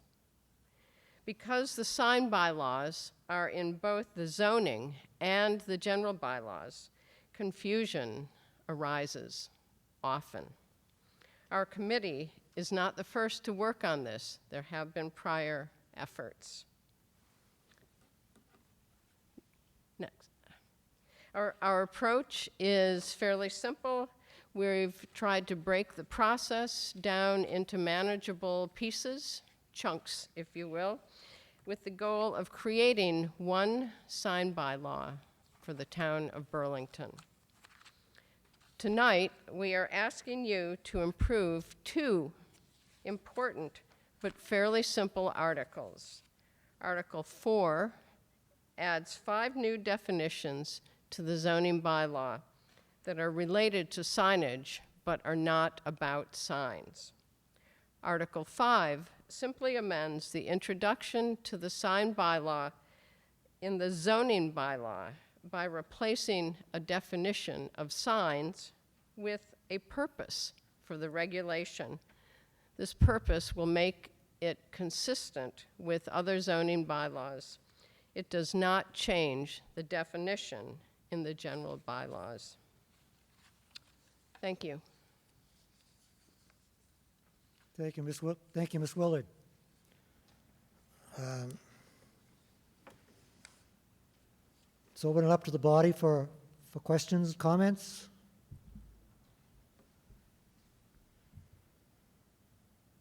Seeing no hands raised, we'll put this motion to a question.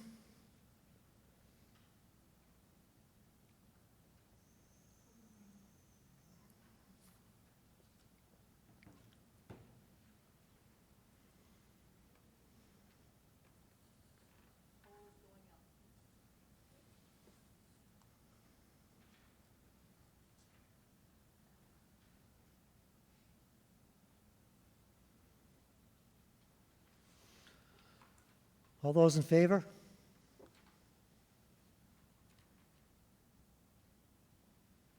Opposed?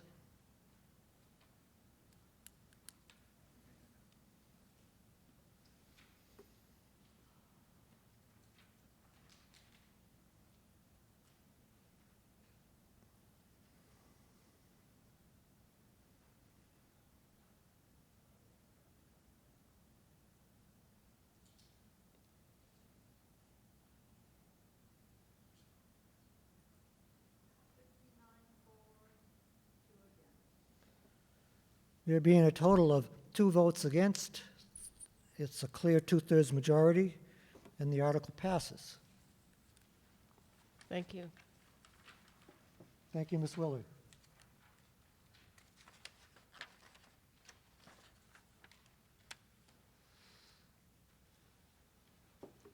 Article 5, Article 11, sign regulations, is as printed in the warrant. Planning Board recommendations? Ms. Rappaport? 5-0 in favor. Thank you. Thank you. ZBRC supported this 6-0-0. Land Use Committee voted against it, 0 in favor, 4 opposed, and 1 abstention. Let's open it up for comments from the body. Oh, excuse me, Ms. Willard, do you have any presentation on this one particular, or are you done? I'm done. I covered both with that. Thank you. Okay, comments from the body? Questions?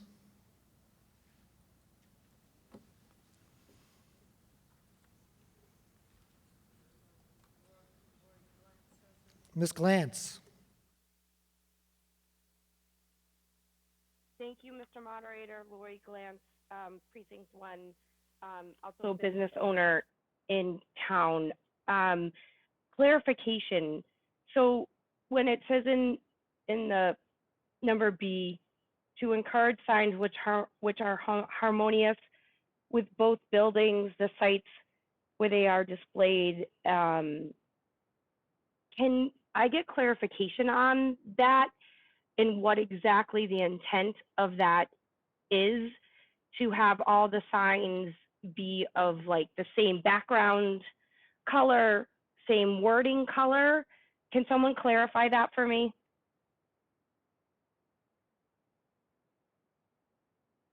Any guidelines? It's simply the purpose that we believe that the signs on buildings and storefronts should be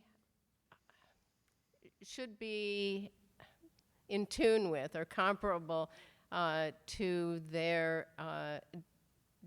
building and to their environment. So it's not setting any regulations. It's simply saying that the purpose of the sign bylaw is to give people, to make everything look nice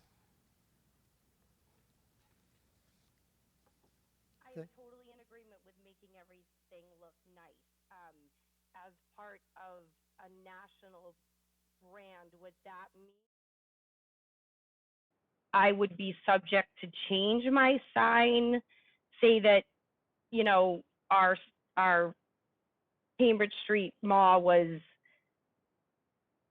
interpreted to be nice as pink and blue. You know, I'm just curious as to, that seems fairly loose, and up for interpretation. So Caldwell Banker puts a lot of, and has put a lot of hundreds of thousands of dollars into being identified as a brand. And so would I be required to change my sign? This is not a regulation. A regulation is something that would specify the rules and regs for your for a sign in wherever you are in town. Right now, we have in our sign bylaw, we have specifications about, in general, the size. There's nothing about their appearance. This is simply saying in the purpose of the purpose of the sign bylaw is to encourage signs which are harmonious with the environment, with your particular building, with your particular commercial area. This is not a regulation. It doesn't say anything about how big or small or what color or what shape your sign would be. It simply says to encourage signs which are harmonious with both the buildings, the sites where they are displayed, and their larger environs. And I think in general, most people would agree that that's a good purpose for us as part of a sign bylaw. I totally agree. I was just wanting that clarification, and thank you. Mr. Boyven. Thank you, Mr. Moderator. Bill Boyven, Precinct 1. If I heard correctly, the Land Use Committee was unanimously opposed to this. I would like to hear why. Thank you. Favor, 4 opposed, and 1 abstention. Does the land use?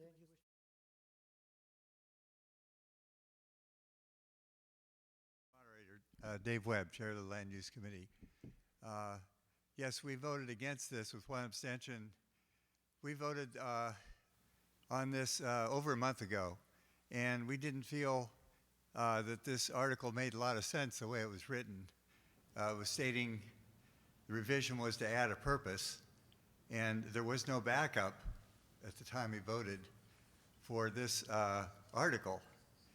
So basically, we didn't feel we had enough information as to the purpose of this article, adding purpose to the sign bylaw. And a couple of days ago, we received by email a backup, which better explains this article. But when we took the vote, we did not have that information. So that's why we voted against it. We'll each have to make our own determination tonight when we vote on it. Thank you. Thank you. Mr. Eiler.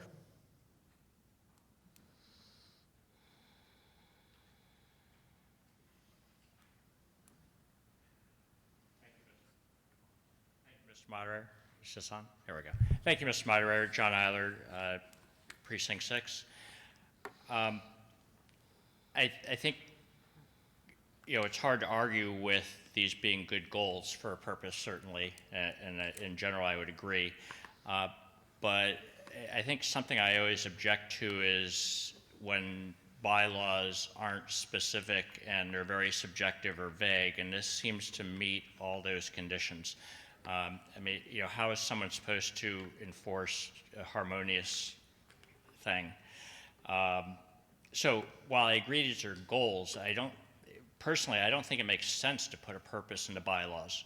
It almost doesn't matter what the purpose is. The point is the bylaws are the bylaws, and it's what we want to have. And so I don't understand why we would put highly subjective things into bylaws that can't be enforced and just provide vague feelings that people are supposed to be taking into account when they're doing things. Having been to a number of ZBA meetings, the last thing I want to do is provide leeway for someone to use a vaguely worded bylaw to make a decision.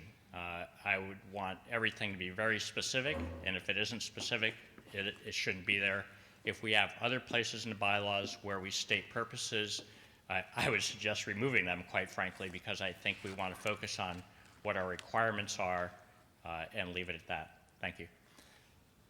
Mr. Moderator, so I just want to address the drafting question overall. So in fact, almost all the town bylaws should, if they don't, have a purpose, because otherwise the town would be determined to be acting arbitrarily and capriciously. So the very first section of the zoning bylaw, as a matter of fact, says, the purpose of these bylaws are to promote the health, safety, convenience, morals, and welfare of the inhabitants of the town of Burlington.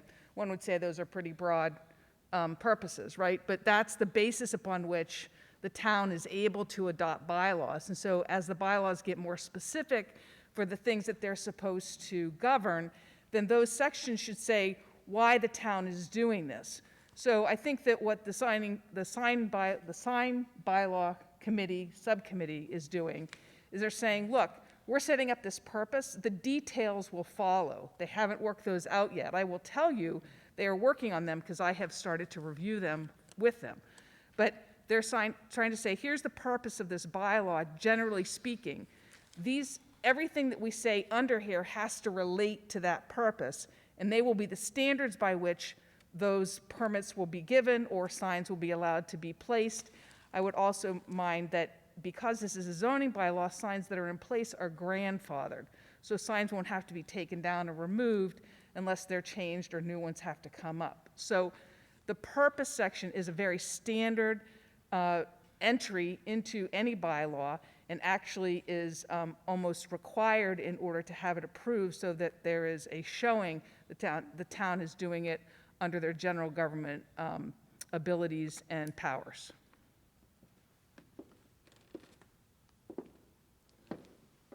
Thank you, Ms. Pete. Mr. Moderator, if I may. Go ahead. We're not changing the guts of the sign bylaw in the zoning bylaw. That remains unchanged at this point. So if you want to know the current regulations, you can look at at Article 13 in the zoning bylaw, or you can find the sign regulations also in the general bylaw. Thank you. Mr. Wadilla.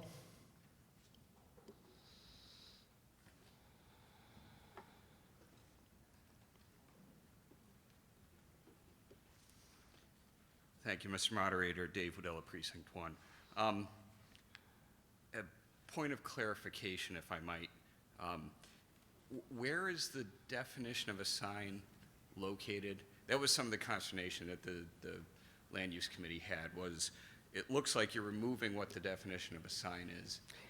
It is, the same definition is in the general bylaws as the definition of the sign. So these exact words are in the These general bylaw? exact words, yes. Okay. All right. So I tend to agree with Mr. Eiler about this is conveying a feeling of what a sign is meant to be doing, and I think that's not really relevant to what we want to do. We want to specify what we want and not how we want to feel. And I do also think that the purpose here is changed, and this is to legal. For the purpose of this section is not the same as a sign purpose. Okay, so this says, for the purpose of this section, a sign is defined as A, B, and C, whereas we're changing this now to the sign purpose is to feel good about, the aesthetics of the sign. So I think we're making a major change here. I don't see the broader context of how this is going to fit in with the rest of the bylaw. I would suggest we vote this down. We ask the subcommittee to come back with a more substantial approach to what you're trying to change here, so we can see the big picture and move forward all at once with the changes. Thank you very much. Mr. Moderator? Ms. Willard. If you don't mind, we would welcome anyone who would like to attend our meetings to see what we're discussing in terms of sign rules and regulations. This is simply a purpose that says that the purpose of the sign bylaw, this is not the purpose of signs, this is not the design of signs, it simply says the purpose of the sign bylaw. And that's not that different from other areas of our zoning bylaw.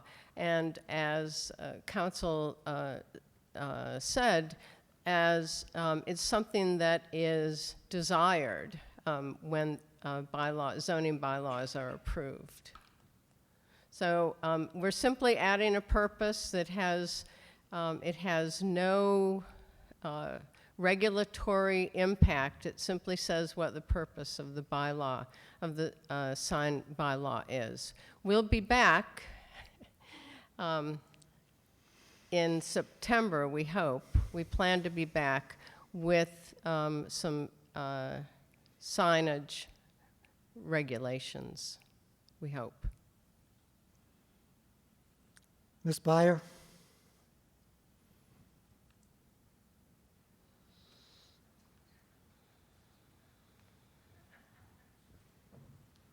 Thank you, Mr. Byer. Kathy Byer, Precinct 2.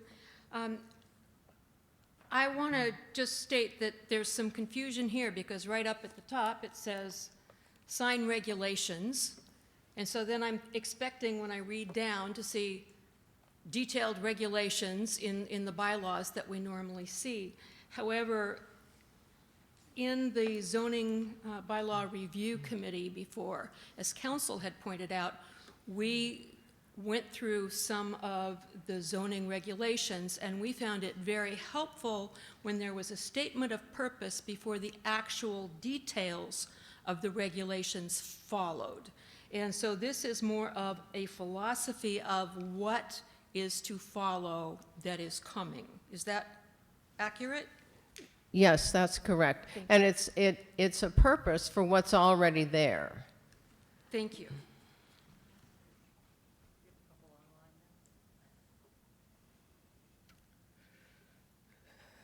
Ms. Ellis? Online. Thank you, Mr. Moderator. I wanted to follow up with Mr. Eiler's comment about the zoning board and making it maybe a little squishy for them, or I'm not sure your exact words, John. But we have Mike Murray, the chair of the Zoning Board of Appeals, on the committee and has been working with this. This purpose is pretty much like an intent of the sign regulations that are to come, that we're going to revise. And so this provides them a little clearer idea of what the regulations will be. The Zoning Board of Appeals can really only rule on the actual regulations and give variances for the regulations. But the intent or the purpose gives them a little clearer understanding for the variances that they hopefully will have a lot less of once the regulations are very clear. So just wanted to let you know that the Zoning Board of Appeals has been represented in all these discussions. Thank you.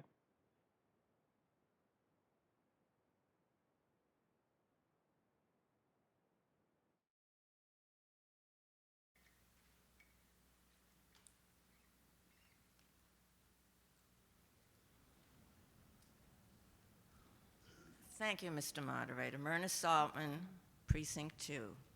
Does this zoning bylaw change apply to both government and businesses and all buildings in town? Because the Human Resource Building does not have any sign on it that says the Senior Center, the Council on Aging, the Recreation Department, the Veterans Department, or the Health Department are located in that building. In fact, there's not even a number in front of the building. So does this affect governmental buildings? Ms. Willard? No, this does not have an effect on any existing or non-existing sign. It's at this- non-existing. Or non-existing sign at this time. This is simply providing a purpose for the regulations that follow it. And we could have put the existing bylaw into the article, but it wasn't necessary because we're not changing any of that. But no, this does not affect any signs that are currently in place or that are not in place. For that, you should go to those authorities. I have gone to the authorities, and the signage for the Human Resource Building is being worked on, as Mr. Sanchez has so informed me. However, I didn't want to miss an opportunity tonight. Thank you. Thank you, Ms. Saltzman. Mr. Parker, online. Thank you, Mr. Moderator. Rick Parker, Precinct 7. First of all, I want to thank Town Council for clarifying the purpose issue. I hope we all understand that. I also want to commend Ms. Willard and her team. Signage is one of the most challenging things to navigate in this town, especially compared to other towns. The sign bylaw is antiquated. It's tough to read, and you look at the number of businesses that have to go through ZBA to get a normal sign approved. It's prohibitive to a lot of businesses. The sign bylaw is old. It's had a couple of people that have taken shots to try to fix this 10 years ago, and I really appreciate the efforts of this committee to move this forward. We're going to see these regularly come before us at town meeting as it gets changed. It's not going to happen all in one. So we're taking pieces of it at a time. And this committee has had input from businesses and from all departments in the town, the opportunity to come forward. So, I commend Sally, Ms. Willard and her efforts, and, keep moving forward despite what pressures that we all might put on you. Thank you.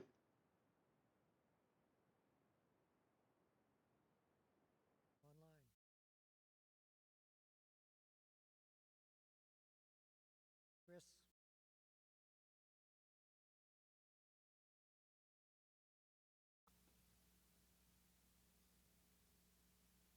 Mr. Murphy, we can't hear you. You're still muted. There we go. Well, I didn't hear your call on me, Bill, but I did that. I did now. So Chris Murphy, Precinct 5, I just wanted to say that, even if we vote this in, it probably is not going to do much of anything, but it's certainly not going to do any harm. And it seems like a perfectly reasonable thing to get on the books. What I would much prefer to see is a much stricter sign law. And I get what Rick just said. Maybe it's not so easy given the current sign laws, I guess, that we have. But I think most people would agree that, Cambridge Street is starting to look too much like Route 1 in Saugus for my liking. And we've had new businesses in town that have got huge and ugly signage, and it's really annoying. And I'd like to see a much stricter warrant come in front of us in the fall if that's when it has to happen. Thanks.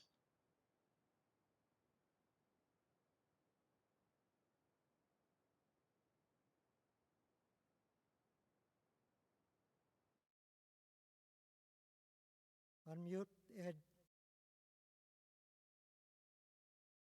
Was I called upon? Yes. I'll assume so. Thank you, Mr. Moderator. I think I can be brief because Mr. Parker said most of it. I just want to restate that the big picture is that the sign bylaws are now currently distributed between the general bylaws and the zoning bylaws. It's confusing, they're conflicting, and it's very difficult for businesses.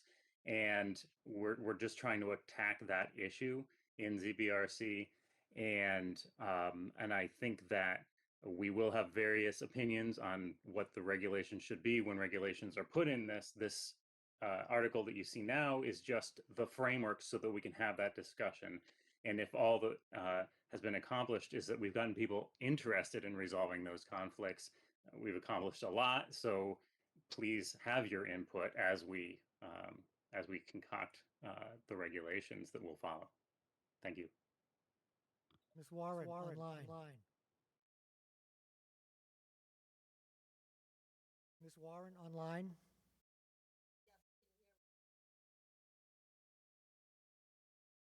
Chris Warren, Precinct 4.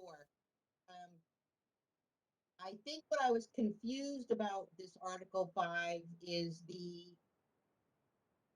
what with seeing, not saying what a sign is, but saying the sign purpose. I got confused by that because I thought, well, does that mean a sign could be something else other than what's shown, what was previously shown? But what I can see now looking at the zoning bylaws is that after that initial section, then it goes into basically what kind of signs are allowed: wall signs, marquee signs, freestanding signs, etc. So all of those things are in there. It would have been easier for me to understand this if I had seen more of this particular Article 13 regulation, because I can see that it really is stating an intention and it's not taking away from what a sign is or is not, or what sign is allowed and what is not. That does not change anything at this time, other than stating a purpose. Thank you. Any further questions from anyone?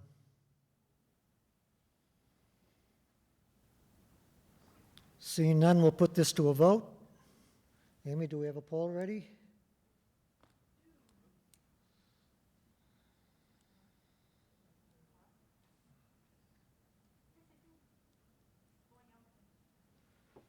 Okay, for the body here, all those in favor?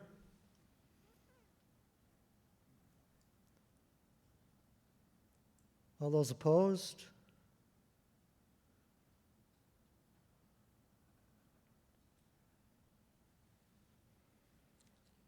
Okay.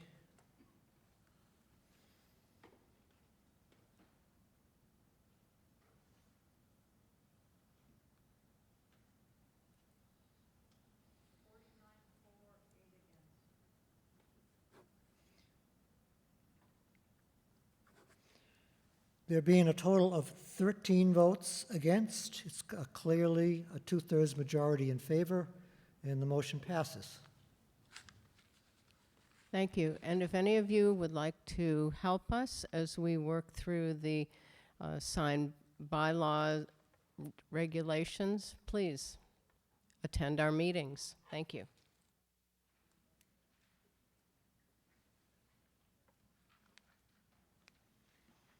Article 6 has been moved and seconded by the Ways and Means Committee. It is as printed in the warrant, and it is to replenish the reserve fund. Mr. Moran, please.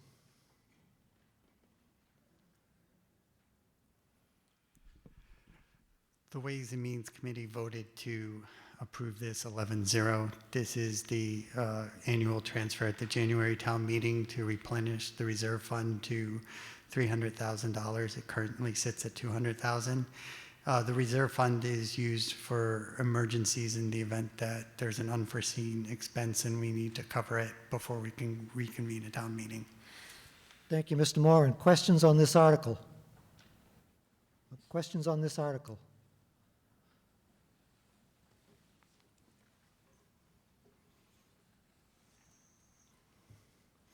Mr. Martin?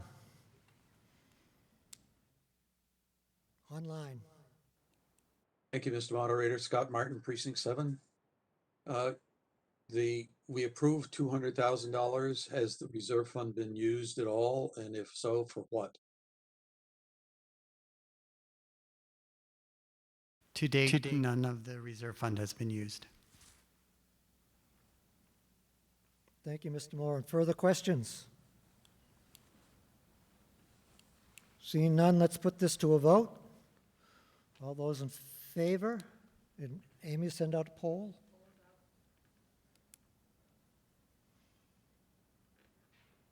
Opposed?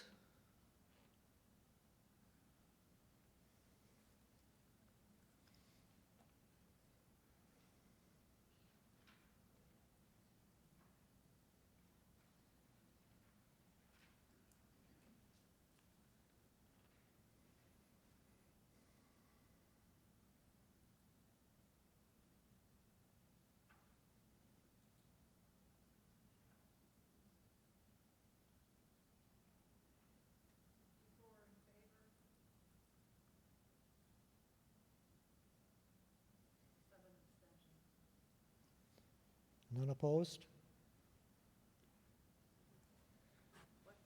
No opposed? There being only 2 votes against, this motion carries.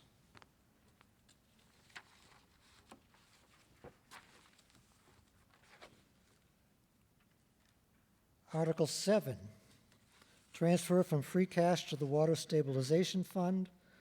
The motion is as printed in the warrant. It has been moved and seconded by Ways and Means. Mr. Moran, please. The Ways and Means Committee voted 11-0 in favor of this article. This is the first of 2 transfers that we see every year. This is used to pay the fees and water usage fees towards the MWRA connection. The first transfer is to recognize the revenue that has come in to pay the bill that will be due, at the May town meeting. Thank you, Mr. Moran. Questions from the body?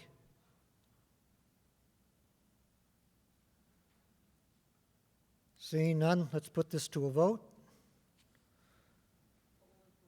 Polls going out. All those in favor? Opposed?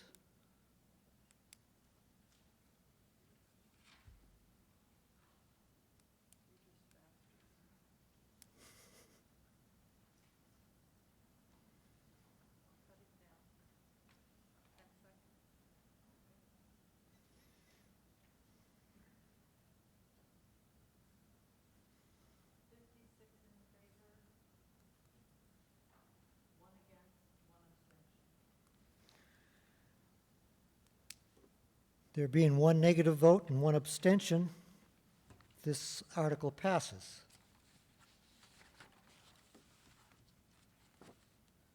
Let's move on to Article 8. Transfer from free cash to stabilization fund has been moved and seconded by the Ways and Means Committee, and it is hereby requested that the article be moved as printed in the warrant. Mr. Moran, please. The Ways and Means Committee voted 11-0 in favor of this article. At the September town meeting, we had voted to take $150,000 out of the stabilization fund to pay a tax, the interest on a unfavorable tax decision, a tax abatement decision to, what we're doing here is just basically replenishing the $150,000 from free cash and putting it back into stabilization. The reason we don't take it from stabilization in September is because it's not certified at that time and it's unavailable for our use. Thank you. Questions on this article?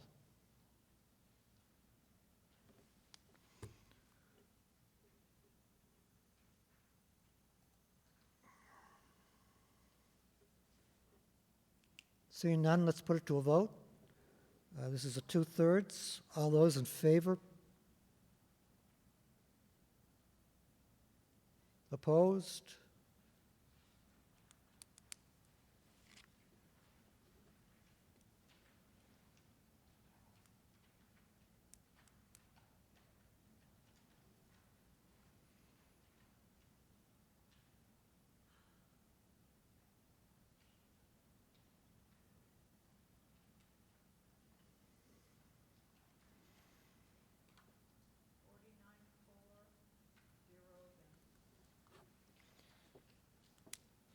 The vote being unanimous in favor, the motion passes.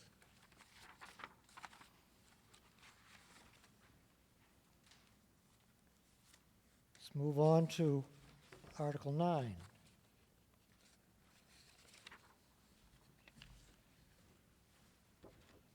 Transportation Infrastructure Fund. It has been moved and seconded by the Ways and Means Committee, and it is as printed in the warrant.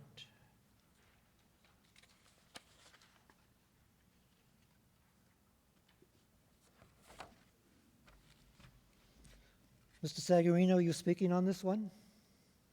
The selectmen vote, or Mr. Denizio?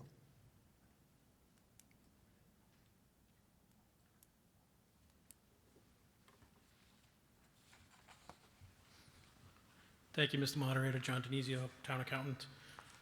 Article 9 was voted by the Select Board 5-0-0 in favor. And this is what is now an annual article also for our January town meeting, where we come and we appropriate the money that we get from the ride shares that start or end in Burlington. Each ride share is taxed at 20 cents for each ride, and 10 cents goes back to the town, and 10 cents stays with the state.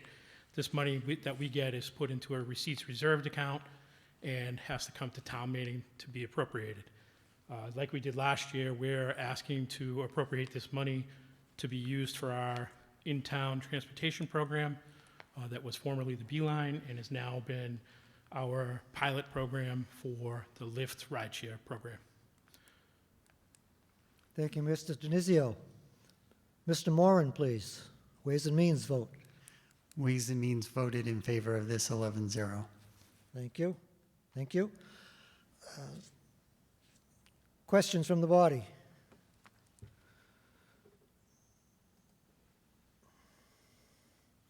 Ms. Sickler, online.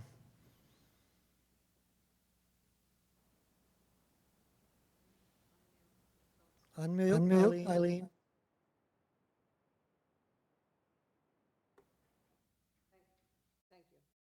While I have your attention, I just wanted to say I thought it was great that we had so many reports at the beginning of town meeting. I don't think we've had so many.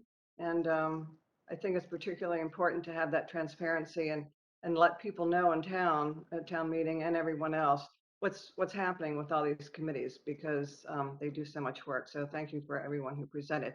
So back to the question. John, could you give me, I'm just looking for some context around that 12K. So like, could you give us the receipts and expenses from last fiscal year, as well as the current cash balance in that account? High level.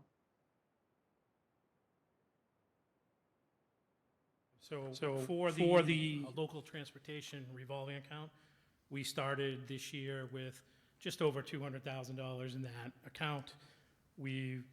At the last May's town meeting, we have a operating budget funds $50,000 for that account.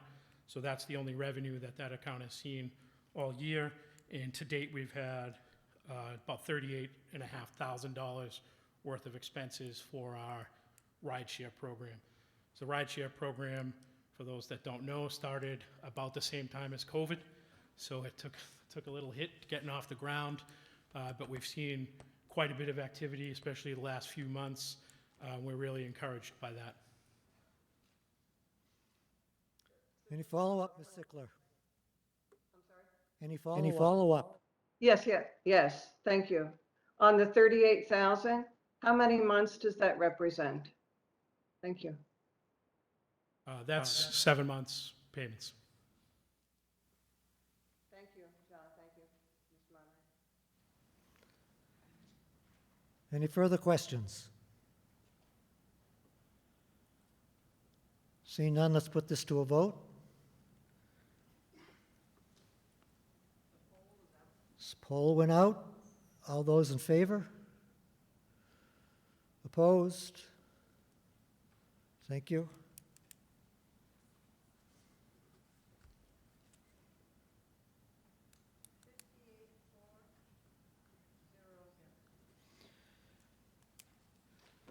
The vote being unanimous in favor, this motion is passed.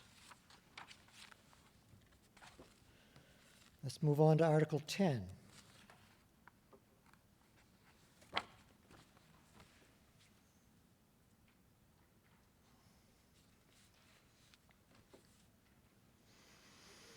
Article 10, repurpose Article 25 of June 2020 Economic Development Study. It is hereby requested that Article 10 be moved as followed, that the town repurpose the funding originally appropriated in Article 25 at June 2020 Annual Town Meeting for an economic development study and provide said sum of $35,000 for the purpose of supporting communications and marketing through the Economic Development Department's online and social media outreach. Same to be spent under the direction of the town administrator. This has been moved and seconded by the Ways and Means.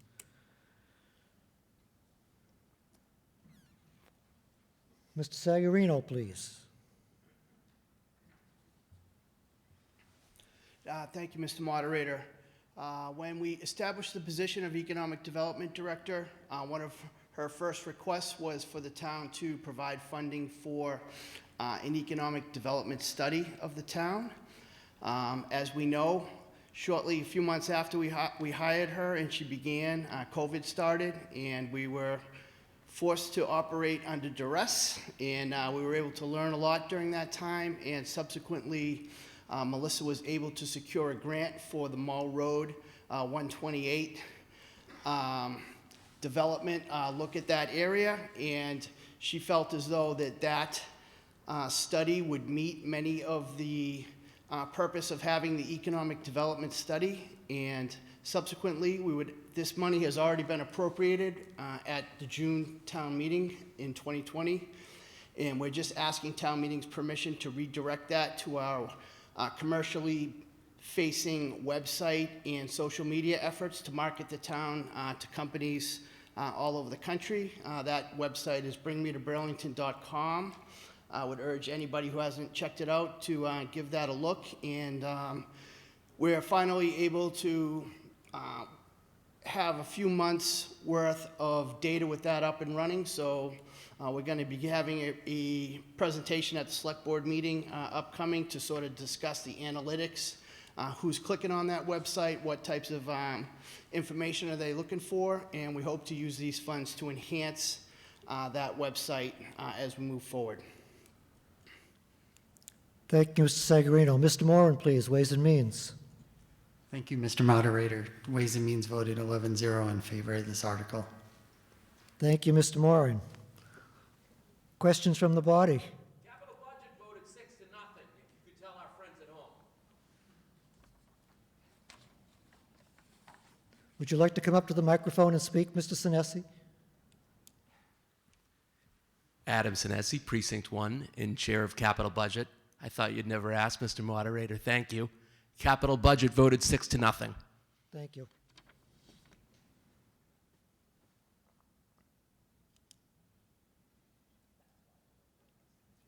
Any further questions, comments? Seeing none. Amy, could you send the poll out?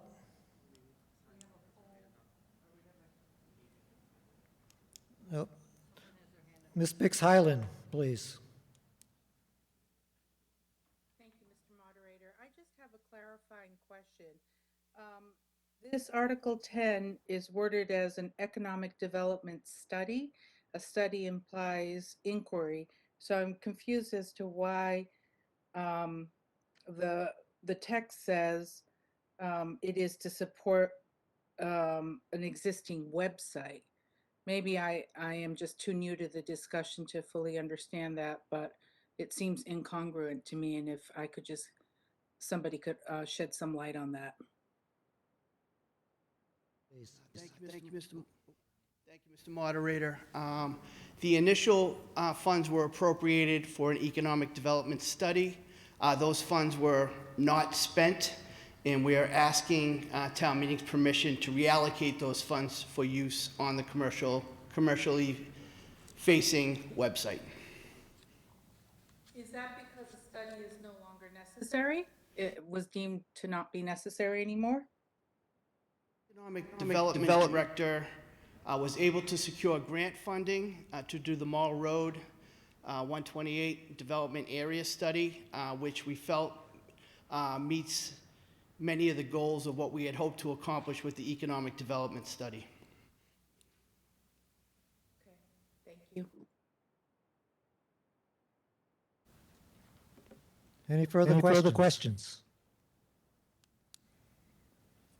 Seeing none, let's put this to a vote. Polls going out. All those in favor? Opposed?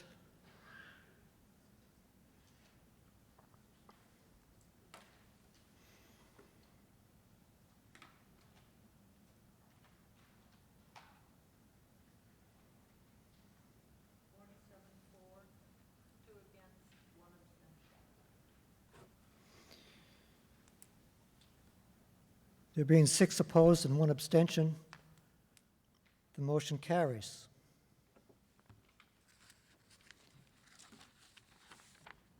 Let's move on to Article 11.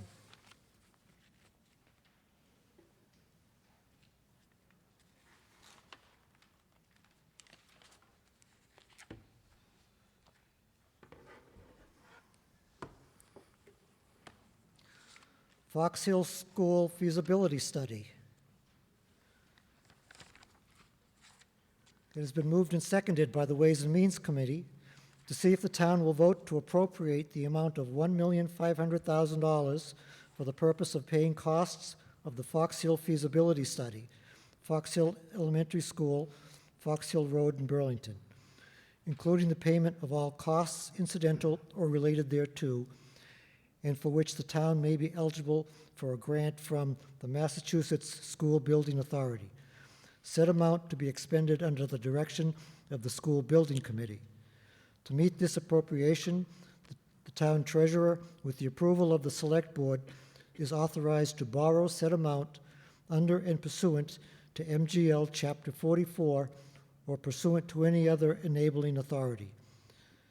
The town acknowledges that the MSBA's grant program is a non-entitlement discretionary program based on need as determined by the MSBA, and any costs the town incurs in excess of any grant approved by and received from the MSBA shall be the sole responsibility of the town, and that the amount of borrowing authorized pursuant to this vote shall be reduced by any grant amount set forth in the feasibility study agreement that may be executed between the town and the MSBA, and further, that any premium received from the sale of any bonds or notes approved by this vote, less any premium applied to the payment of the costs of insurance of such bonds or notes, may be applied to the payment of costs approved by this vote in accordance with GL Chapter 44,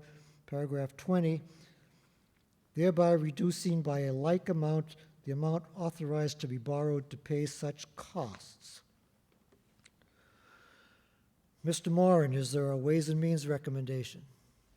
Thank you, Mr. Moderator. Yes, the Ways and Means voted 10 in favor, 1 opposed to this article. Thank you. Capital Budget voted 4 in favor, 0 opposed, and 2 abstentions.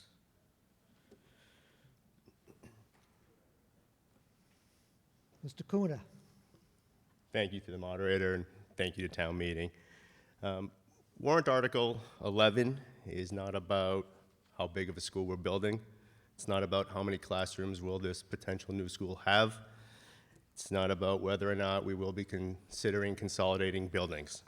Simply put, Article 11 is about checking a box on the MSBA checklist. MSBA is the Massachusetts School Building Authority, and we've been accepted into their grant program. We're currently in phase 1, which is the eligibility part of the phase. This phase focuses on enrollment.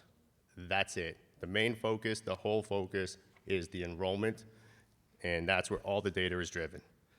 The last part that we need to complete in order to move on to phase 2 is tonight in front of you, warrant Article 11, which is the local vote authorization. So what is the $1.5 million request for? The $1.5 million is for us to not only show the MSBA that we are serious in seeking additional grant funding from them, but it's for us, if we move on to phase 2, to contract an OPM, which is an owner's project manager, and also to fund a feasibility study. Why $1.5 million? $1.5 million was recommendation and in agreement with the MSBA. This number wasn't pulled from a hat. In the backup material, you'll see that there are references to what previous projects have cost. But again, in consultation with the MSBA, they've concluded that 1.5 is the number to request. Will we spend the full 1.5 million? Again, during the initial feasibility study, I hope not. But if we are to build a school with MSBA, this is a long process. Could be upwards of another 5 to 7 years. So we will spend this $1.5 million if we move further and build a school. What happens if we don't get support tonight from town meeting on this article? Well, then we cannot move forward into phase 2. Like as I said earlier, there is a checklist. The last box to check on the eligibility phase 1 is the warrant article request tonight, the local vote authorization. If we are approved, and if you do support this warrant article tonight, we will present this to the MSBA, and we will get on hopefully their next board vote meeting, which is in March, and if not, get into their next board meeting in April. Some questions that may come up in the future. How much is a new building gonna cost? The quick answer is, let's say approximately 48 million. Why did I come up with that number? Well, if we look at Memorial is 80,000 square feet. MSBA is calculating approximately 600 per square foot, $600 per square foot to build a school building. 600 times 80,000 square feet puts us at 48 million.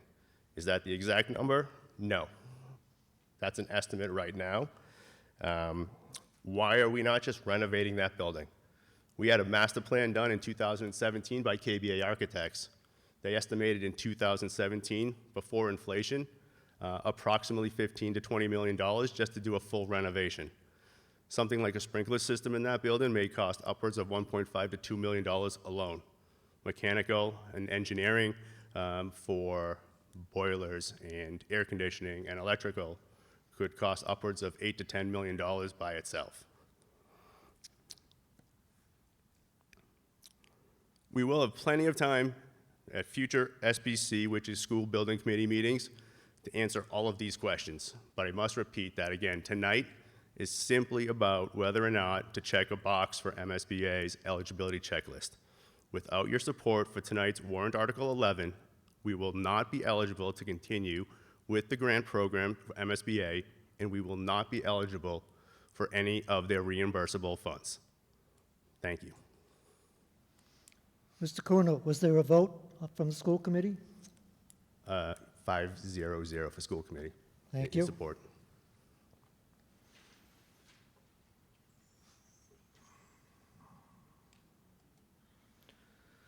Okay, comments, questions from the body?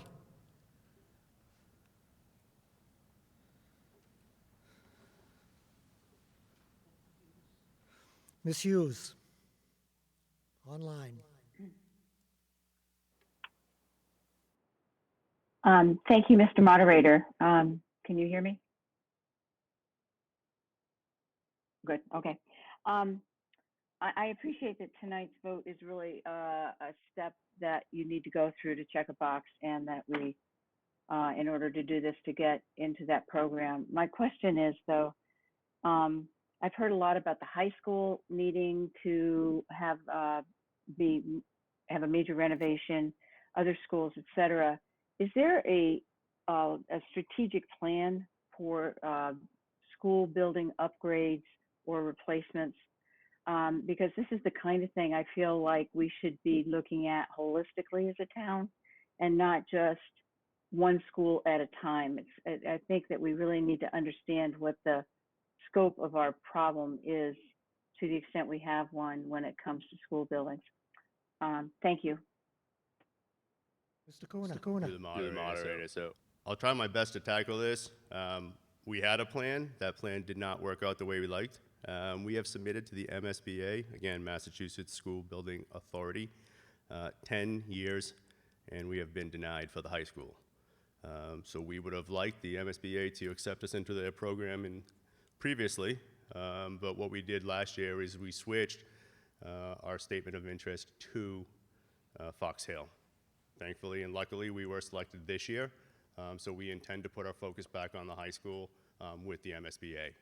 That being said, it is in our 10-year plan, and we have had numerous conversations with the town to look at future debt consolidations and so forth.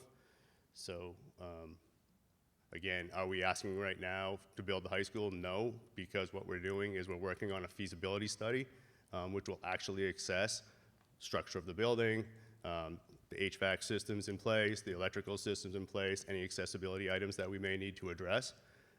Once we have that, I believe in the next month or so, we will have that presented to school committee. That'll be available. We'll have a better picture on what we actually think the high school will cost us for renovations. But again, we are accepted into the MSBA project right now, so it's definitely something that we don't want to overlook. Dr. Conti, please. Thank you, Mr. Moderator. Ms. Hughes, I just want to make sure I emphasize that the school committee every 10 years does a holistic look at all of their school buildings. So in 2007, the school committee had a 10-year plan. That plan had us replacing Memorial School as a priority, which was accomplished. Then the middle school. The school committee paid to have that plan redone in 2017, as Mr. Kuna referenced. Again, that looked at all of our buildings holistically. That plan prioritized the high school and then Fox Hill. So we had been prioritizing the high school. The high school was not accepted into the state grant program.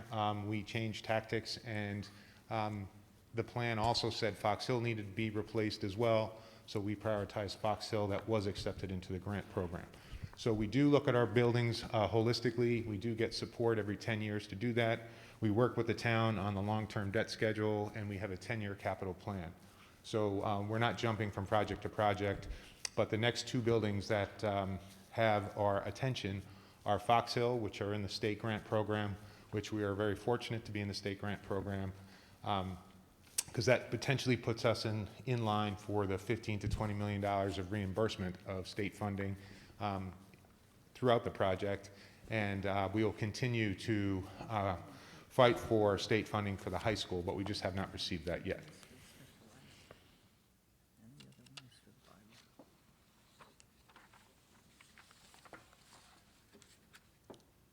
Yes, sir.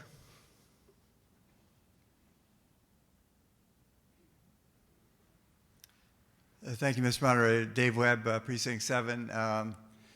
I'm all for replacing Fox Hill School. As Mr. Conti, my wife was a teacher there for 18 years and now has some health problems due to the school. It definitely needs to be replaced. But my question is, where does Pine Glen fit in all this? Because I think it's probably the next elementary school that might need a lot of work, and we've already put a fair amount of money into Pine Glen. So is there thought of, I know it's not in this particular article, but is the thinking that you might combine the two schools in this new building? Dr. Conti. Mr. Moderator, I think moving forward into feasibility, Mr. Webb, that's part of what the feasibility study is for. I think we did get commitment from the Massachusetts School Building Authority to look at two potential designs. One would be a consolidated design, so 3 elementary schools. That would be the elimination of Pine Glen, and the other is a 4 elementary school design. So we'll have both as part of the feasibility study for us to decide what to do. Pine Glen, we have invested in it. We feel like the building envelope is sound, and we feel like we can maintain that building. And again, the time frame here is the new Fox Hill wouldn't be available or online probably for 6 years, 7 years. And so we would still need to maintain Pine Glen during that time, even if we were to consolidate moving forward. Ms. Hughes, do you have further questions online? No, thank you, Mr. Moderator. I'm fine. Thank you. Is there anything further? Seeing no hands raised either place, let's put this to a vote. Poll's on its way out. All those in favor? All those opposed?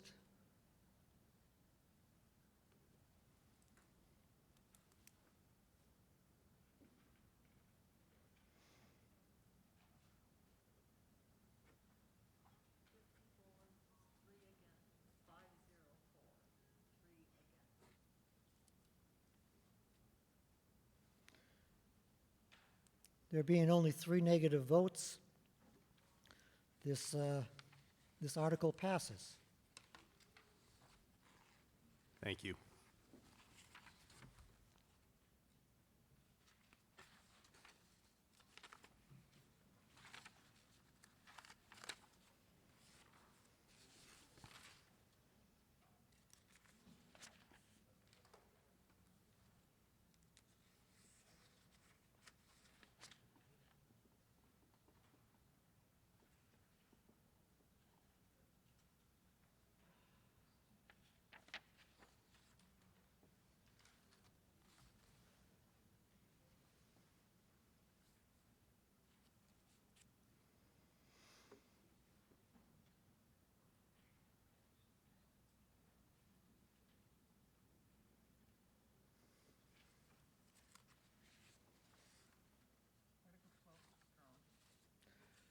Okay, Article 12 is withdrawn. It brings us to Article 13.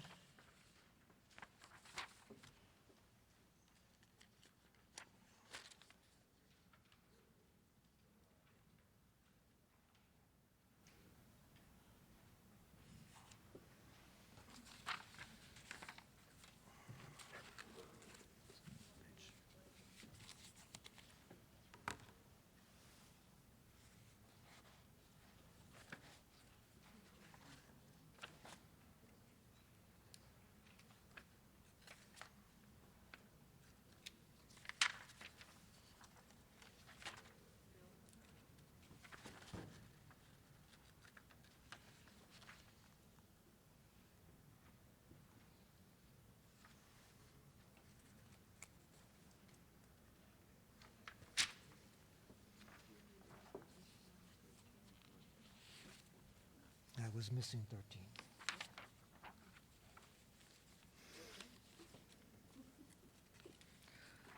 Okay, we'll move on to Articles 13 and 14, which are both related. They are amendments to the town general bylaws related to town meeting members.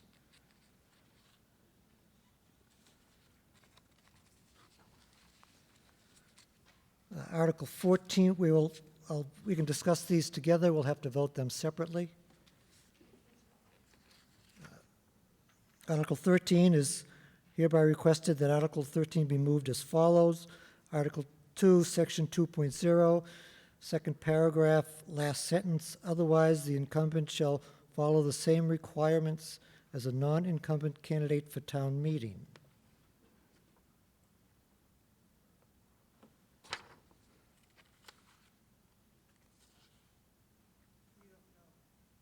Wait a minute. Hold on a second. I got the wrong one? That says Article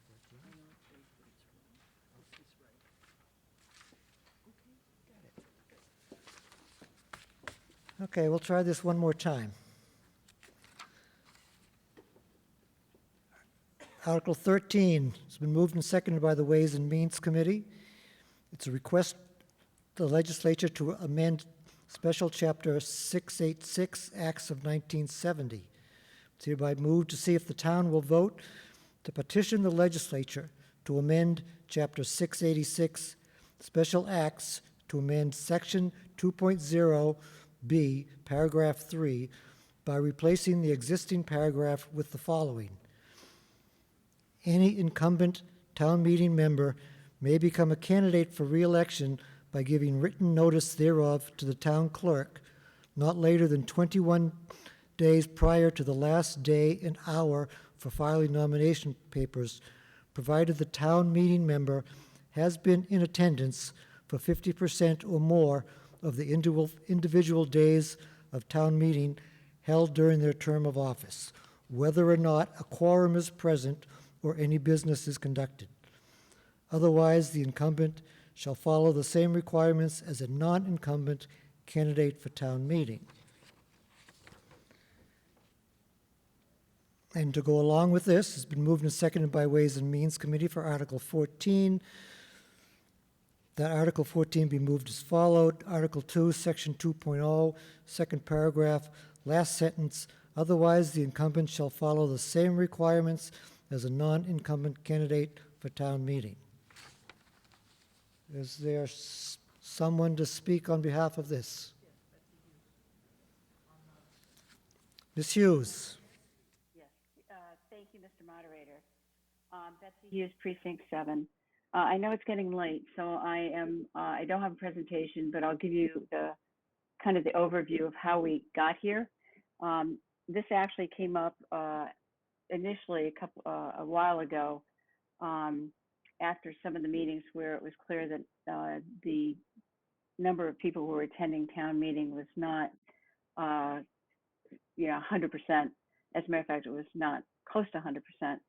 And so I started taking a look at this and got, with Amy's help, got the attendance records for a few years to take a look at what our record was in terms of attendance.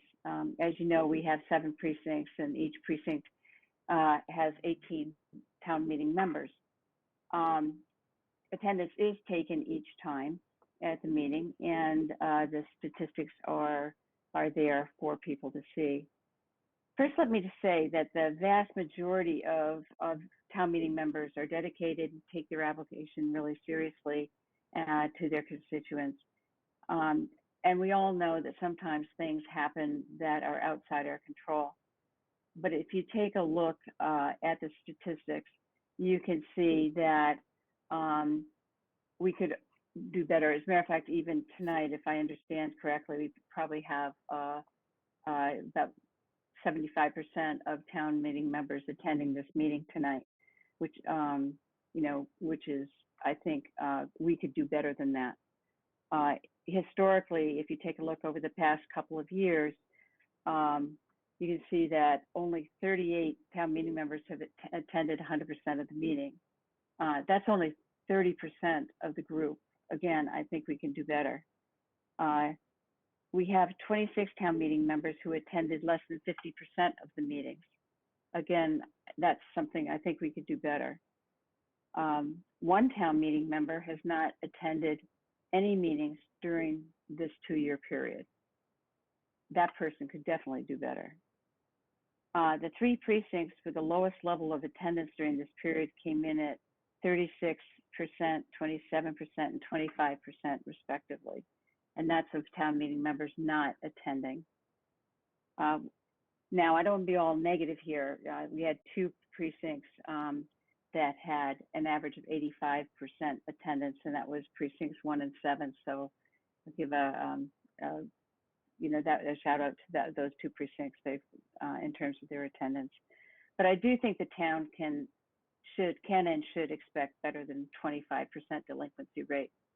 So in doing some research on this, looking at what other towns do, and looking at the challenges that we face in having people actually run for town meeting and trying to put together a balanced approach, what I came up with was that we want to make a point, but not do something too onerous, that specifies that if a town meeting member does not attend 50% of the town meetings during their term, that town meeting member cannot be placed automatically on the ballot by just signing the paper that Amy gives you at this town meeting. Instead, that town meeting member would be required to follow the same process as a new candidate and getting signatures. This does not affect how the town meeting member is positioned on the ballot or change their designation as an incumbent. Now, this, as I said, is not onerous, and it's not going to maybe directly prompt improved attendance, although I hope it will. But it will require extra effort on the part of a town meeting member with poor attendance record, and maybe and put them on the same footing as somebody who's a new candidate and who might actually bring a greater level of commitment to the role. So that's why this happened. I did talk to the Rules Committee and got support for this article from them, as well as the General Bylaw Committee, who also were exceptionally helpful in helping me put together this article to present to you tonight. So that is it. Is there a recommendation from the Bylaw Review Committee? Mr. Martin, online. Thank you, Mr. Moderator. Scott Martin, Chair of the Bylaw Review Committee. We voted 4-0 to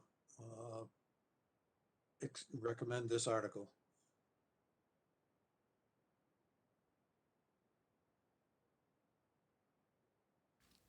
Okay, we'll open up discussion. Mr. Murphy, online. Thank you, Mr. Moderator. Chris Murphy, Precinct 5. You know, I think the spirit of this is obviously well-intentioned, but this is just over-regulating things, in my opinion.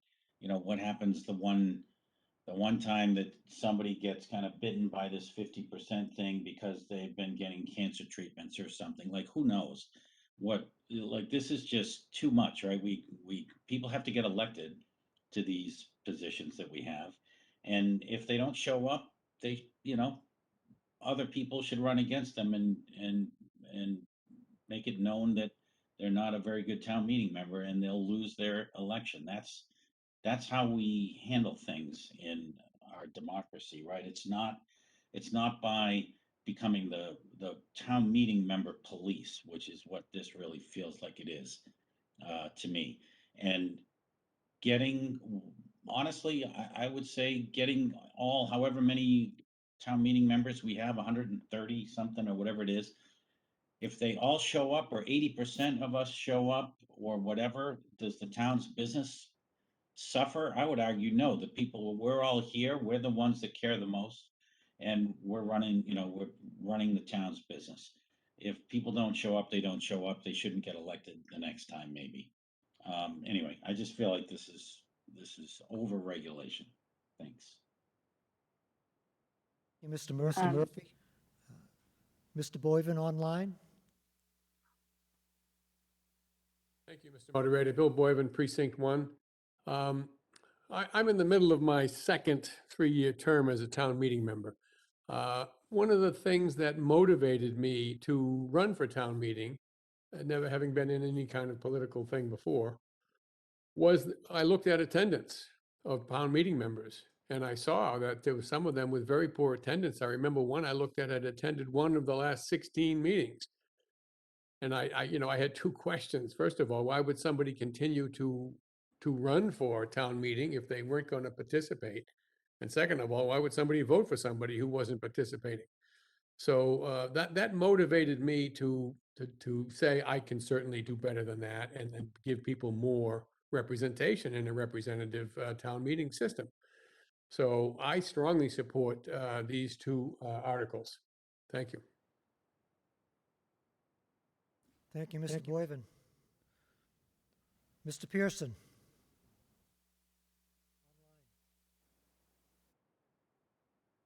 Thank you, Mr. Moderator.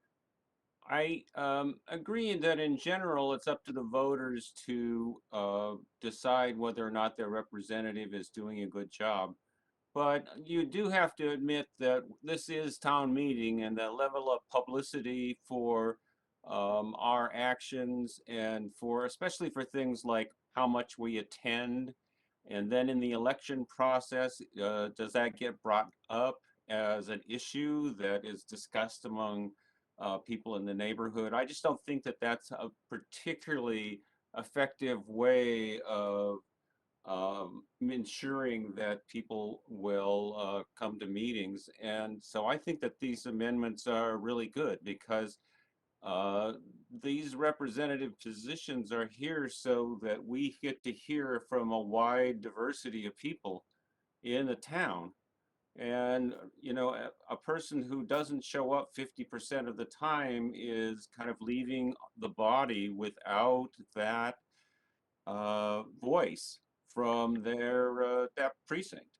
And they shouldn't be hiding in the low visibility aspect of our election process and getting by because nobody really knows that they happen to be somebody who doesn't go to meetings. So this is, I think, a good way of highlighting that. I mean, if a person has to go around and get signatures, it's a good way for their constituents to know that this is a person that hasn't been attending. So I think it's a way of giving information to the voters so that they can make a better selection. So this isn't a matter of being the town meeting police. It's a matter of providing information to voters so they can make a better choice. Thank you, Mr. Pearson. Mr. DeBona.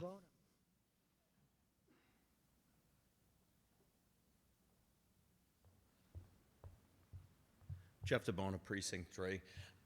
I'm on the Rules Committee, and we talked at length about this. Betsy came down and gave us a proposal, and I want to thank her again. I did in person. It's a very simple thing to do, and if someone has to go get signatures again, they got signatures the first time they ran for election. If they really want to be here, I think getting the signatures is kind of an easy thing to ask. So that's all I have to say, and support the proposal. Mr. DiTucci.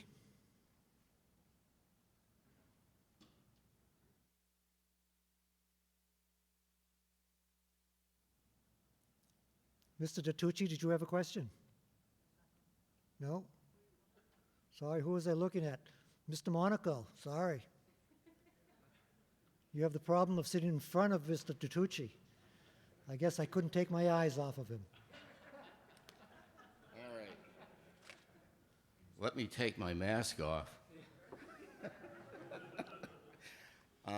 But correct me if I'm wrong, you only need 10 signatures to get nominated for town meeting. So nothing's going to publicize a person's voting record, especially the person that never showed up while he gets the 10 signatures. So I don't think the nomination process is going to do anything. I could get 10 signatures just by having my kids sign it. It's just not going to matter. I do agree completely that attendance matters. It really does matter. And in fact, what matters even more is when you attend, that you've at least prepared. And I encourage all the town meeting members to do that, because if we don't do it, it just doesn't happen, right? I mean, things really can go wrong. I don't care if we pass this or not. I don't think it's going to do a thing. I really don't. And I would appreciate it if I'm up for re-election that the clerk remind me to send in my letter, because I'm likely to forget it, and have my kids sign the 10 nominations. But in any event, it's not a bad idea. I just don't think this is going to do what you want. I think we need to we used to publish attendance in the paper, if I'm not mistaken. Do we still do that? So, I don't know. It's a good effort. I don't have a problem with the spirit of it. I really don't think it's going to make a difference. Thank you. Mr. Hannafin.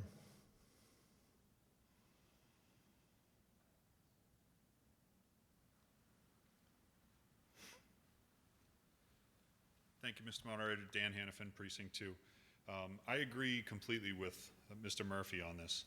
I think this is, although I agree with the sentiment that, attendance is extremely important, like I think we all here agree.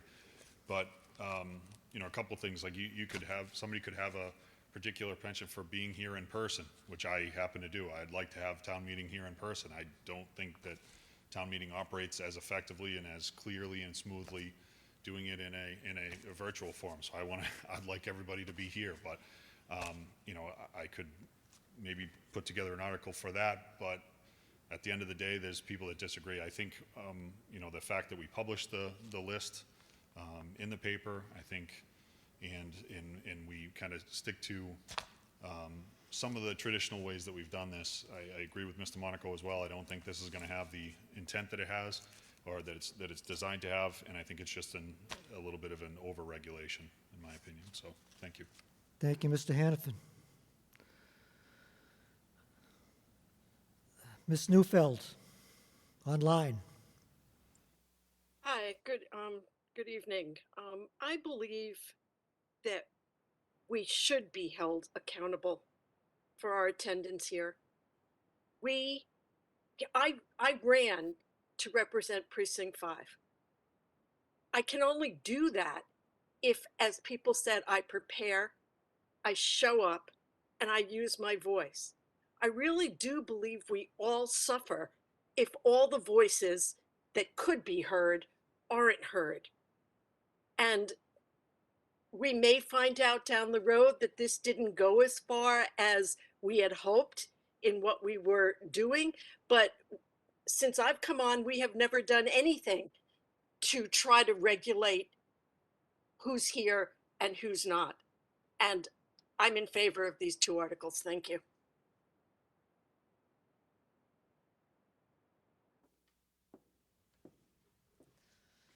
Ms. Byer.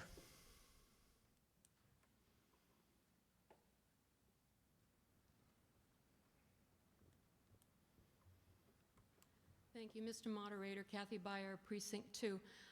I want to say that what Betsy is looking at and that she discussed with the town clerk does something important that Mr. Murphy is overlooking, and that is for the people who show up for less than half the time. If you follow this and they're not willing to go out and get 10 signatures, it leaves you with an empty seat. And that encourages other people in town to step up and participate in the government. If they see that their precinct is full the whole time because there are people getting a free ride even though they're not showing up, they may not step forward and serve. And so for that reason, I would back both of these amendments. Thank you. Mr. Wood.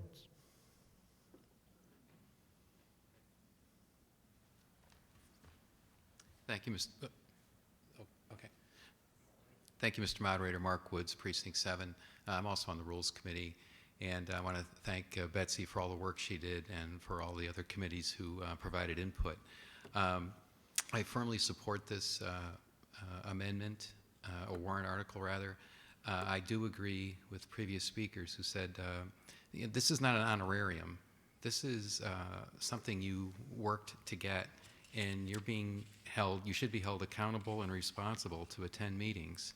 And if someone's just, as was previously mentioned, just their name's on the ballot, and because they're incumbent, they automatically get listed whether they show up for a meeting or not. We need a remedy to remove people who aren't taking the effort to come to meetings and participate.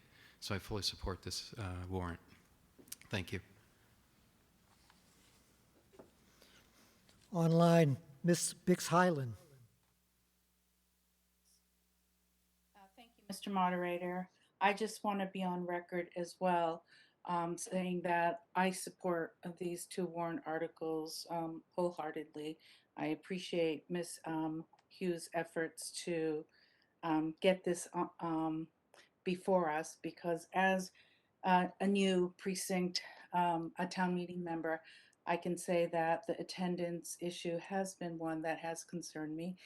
And if there are no expectations regarding participation, people who don't participate can stay on as town meeting members indefinitely, thereby denying other people in the community like myself who wanted a seat to participate. So I don't view this as overregulation as much as I do incentivizing those who are not participating to take some action in order to remain a town meeting member.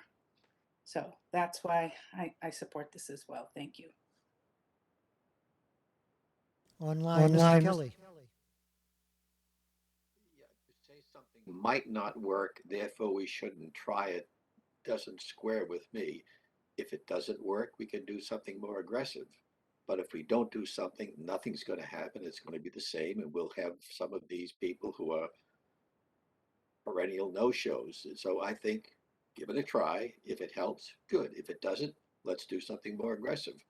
But we shouldn't allow people to just sign up, take a seat, fill a seat, but don't take it.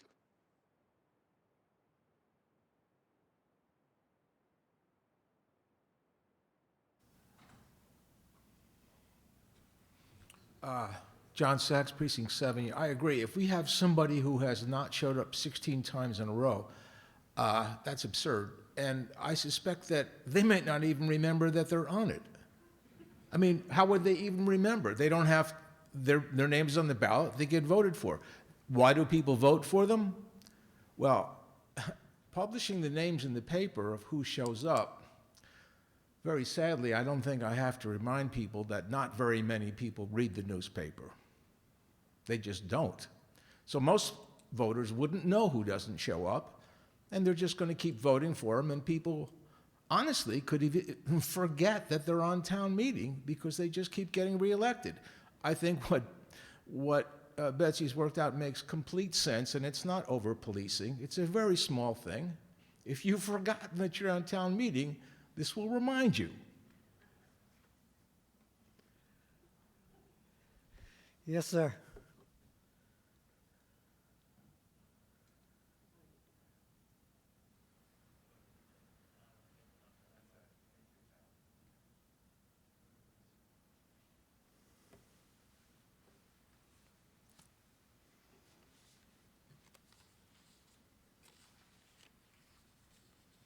Thank you, Mr. Moderator. Elliot Brown, Precinct 7. Mr. Monaco may be right, but a recent municipal election in this Commonwealth, which received national attention, still only succeeded in getting about 25% of the voters out to vote. And I think membership in town meeting should be an improvement over that. And this would be one way that it might encourage that to happen. Thank you. Thank you, Mr. Brown. Anything further? Seeing no other hands raised, let's put this to a vote. Do we have a poll ready, Amy?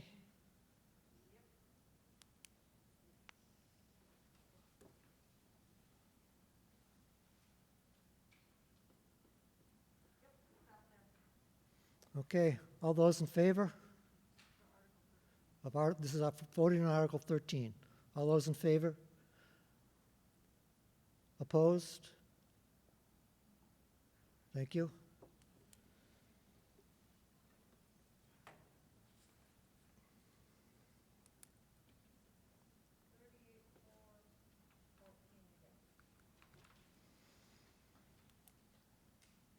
There being a clear majority in favor, Article 13 passes.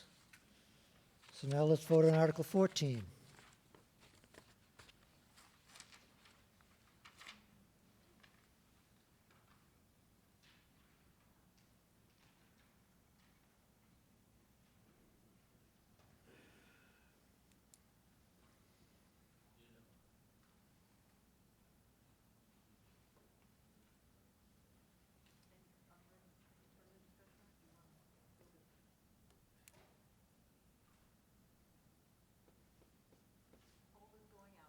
Okay, polls out. All those in favor of Article 14? Opposed?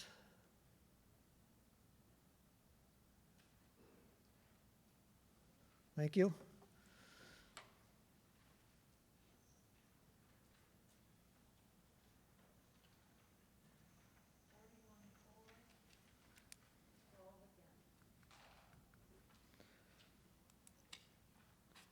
There being a clear majority in favor of this article also, it passes.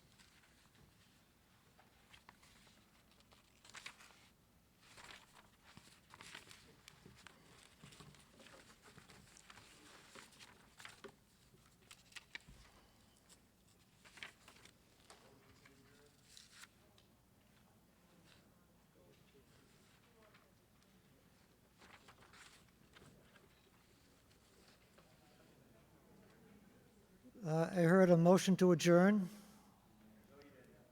Okay, good.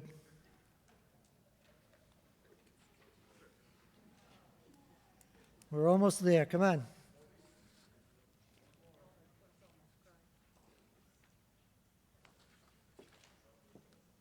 Amy, can we put this one up?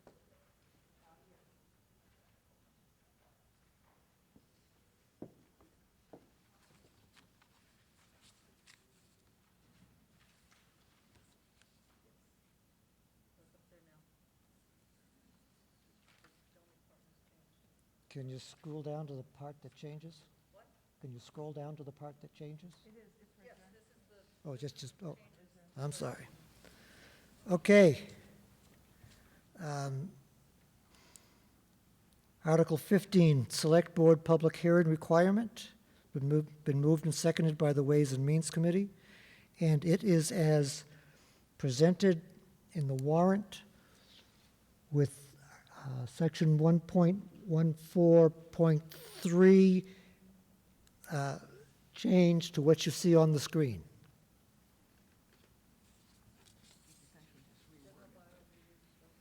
Excuse me?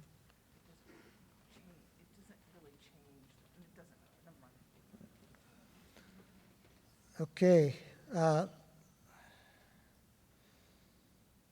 Submitted by the Land Use Committee as the representative of the Land Use Committee to speak on it. Who's volunteering?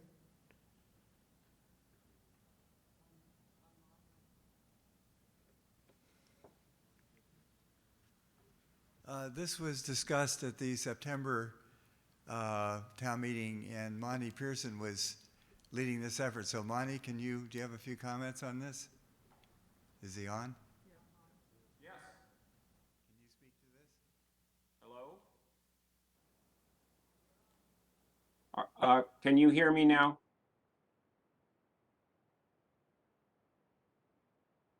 Hello? We can hear you. Oh, okay. Well, I can't tell and nobody says anything. Okay. This bylaw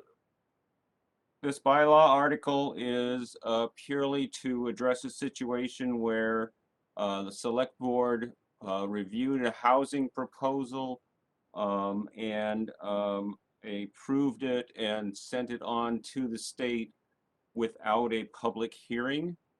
And this article is designed to set up a process by which if the select board is reviewing a proposal to construct 4 or more residential units, then it must have a public hearing that select the various boards in town and also the abutters receive notice, and so they can all go to the public hearing and discuss it before the select board votes on it and then sends a recommendation to the state government. Most of the other things that we have in town where recommendations are made about housing issues, there are public hearings where lots of different people can make their opinion known. And so I think that we want to make sure that when the select board is doing something of this level of importance, that a public hearing ought to be offered. This article, I might say, has been reviewed by town council, and the suggestions that she made have been incorporated into it. And it's been reviewed by the general bylaws committee, and most of their selections got inputted into it too. And they wanted to change one of the sections, the section 1.14.13, and that's fine with me. More heads involved in writing something up, the better it is. So this bylaw has been reviewed by the Land Use Committee. It has been reviewed by the Bylaw Committee and has been reviewed by the town clerk. I'm sorry, the town lawyer, not the town clerk. Okay, is there a vote from the Land Use Committee?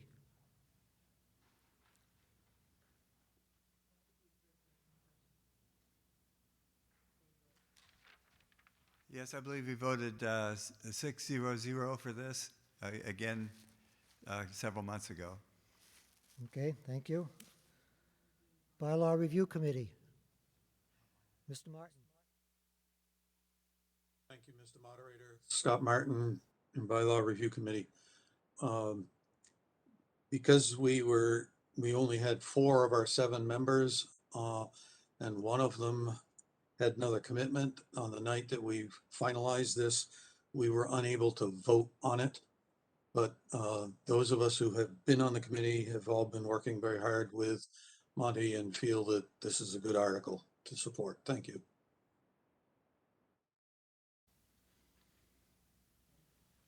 Mr. Sagarino, are there any comments from the Select Board? Mr. Priest? Thank you, Mr. Moderator. I'll keep this brief, but just to clarify, the Select Board didn't approve anything. It was a letter of support. And per the particular guidelines that I believe is a 40R, the ZBA assumes all responsibility where public hearings have then taken place. Should this body vote in favor of this evening, the Select Board has no problem, though, however, implementing. Thank you.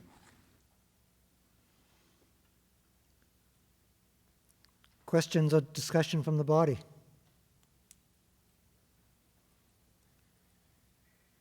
Ms. Ellis?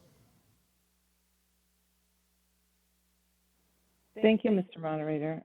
Shari Ellis, Precinct 3. I had a couple of questions and then a comment. There's some wording in section 1.14.2, the notifications. I guess I'm questioning the not planning director, the building commissioner. I don't know that we have a building commissioner. I believe it's the inspector of buildings. And I guess we also don't think we have a conservation agent. We have a conservation administrator, so I'm not sure if we need to make those amendments. I can offer those if we need to. And then I guess my comment would be to Selectman Priest's point. I think this article is to bring to the forefront the public comment session that the Board of Selectmen is by law supposed to have, and it's before it would get to the Zoning Board of Appeals, where yes, there's public comment there, but before it gets presented to the state, there is a public comment period that the Board of Selectmen should be having, and I think this will address that better. So, thank you. Further comments? Seeing none, we'll put this to a vote. Amy, do you have a poll to go out?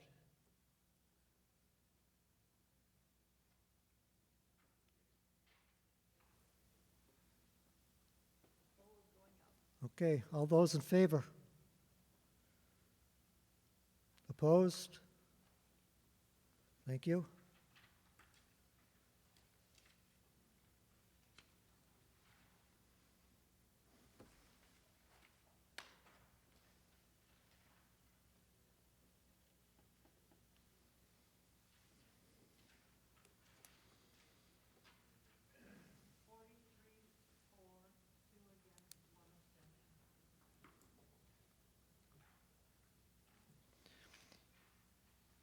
There being a clear majority in favor, Article 15 passes. Brings us on to Article 16. It's been moved and seconded by the Ways and Means Committee to amend section of the bylaw regarding Land Use Committee. It is as printed in the warrant.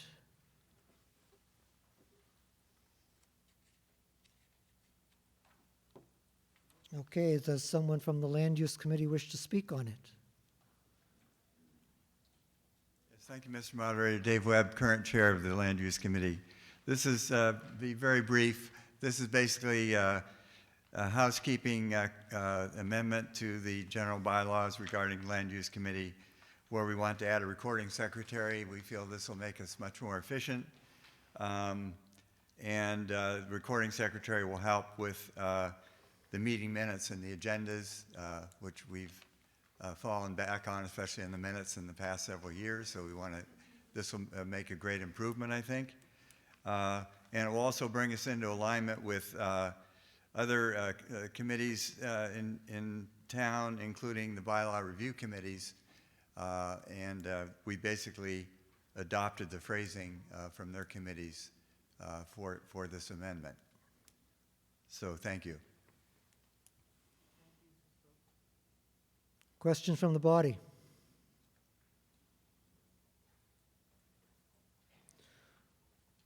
Well, actually, I guess I need Mr. Martin. Thank you, Mr. Moderator. Scott Martin, General Bylaw Review Committee.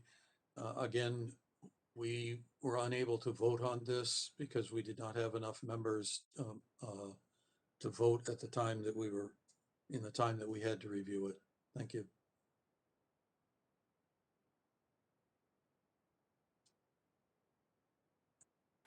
Mr. Monaco.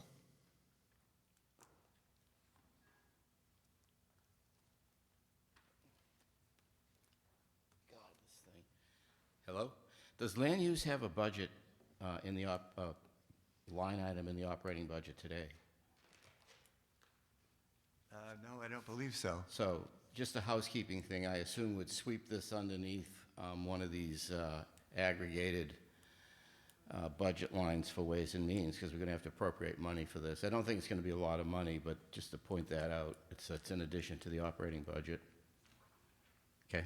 And I am in favor of it. I take minutes for a subcommittee that I'm on, and it's very hard to participate and take minutes and get any of it right, so good luck.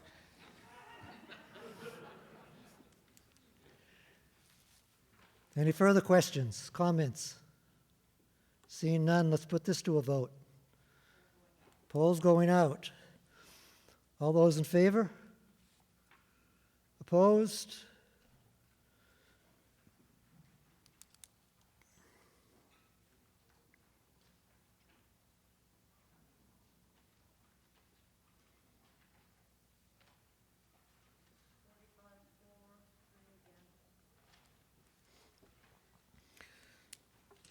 There being a clear majority in favor, this article passes. But I would suggest the Land Use Committee make sure they get this worked into the town's budget. Motion to adjourn has been heard. All those in favor? Anybody opposed?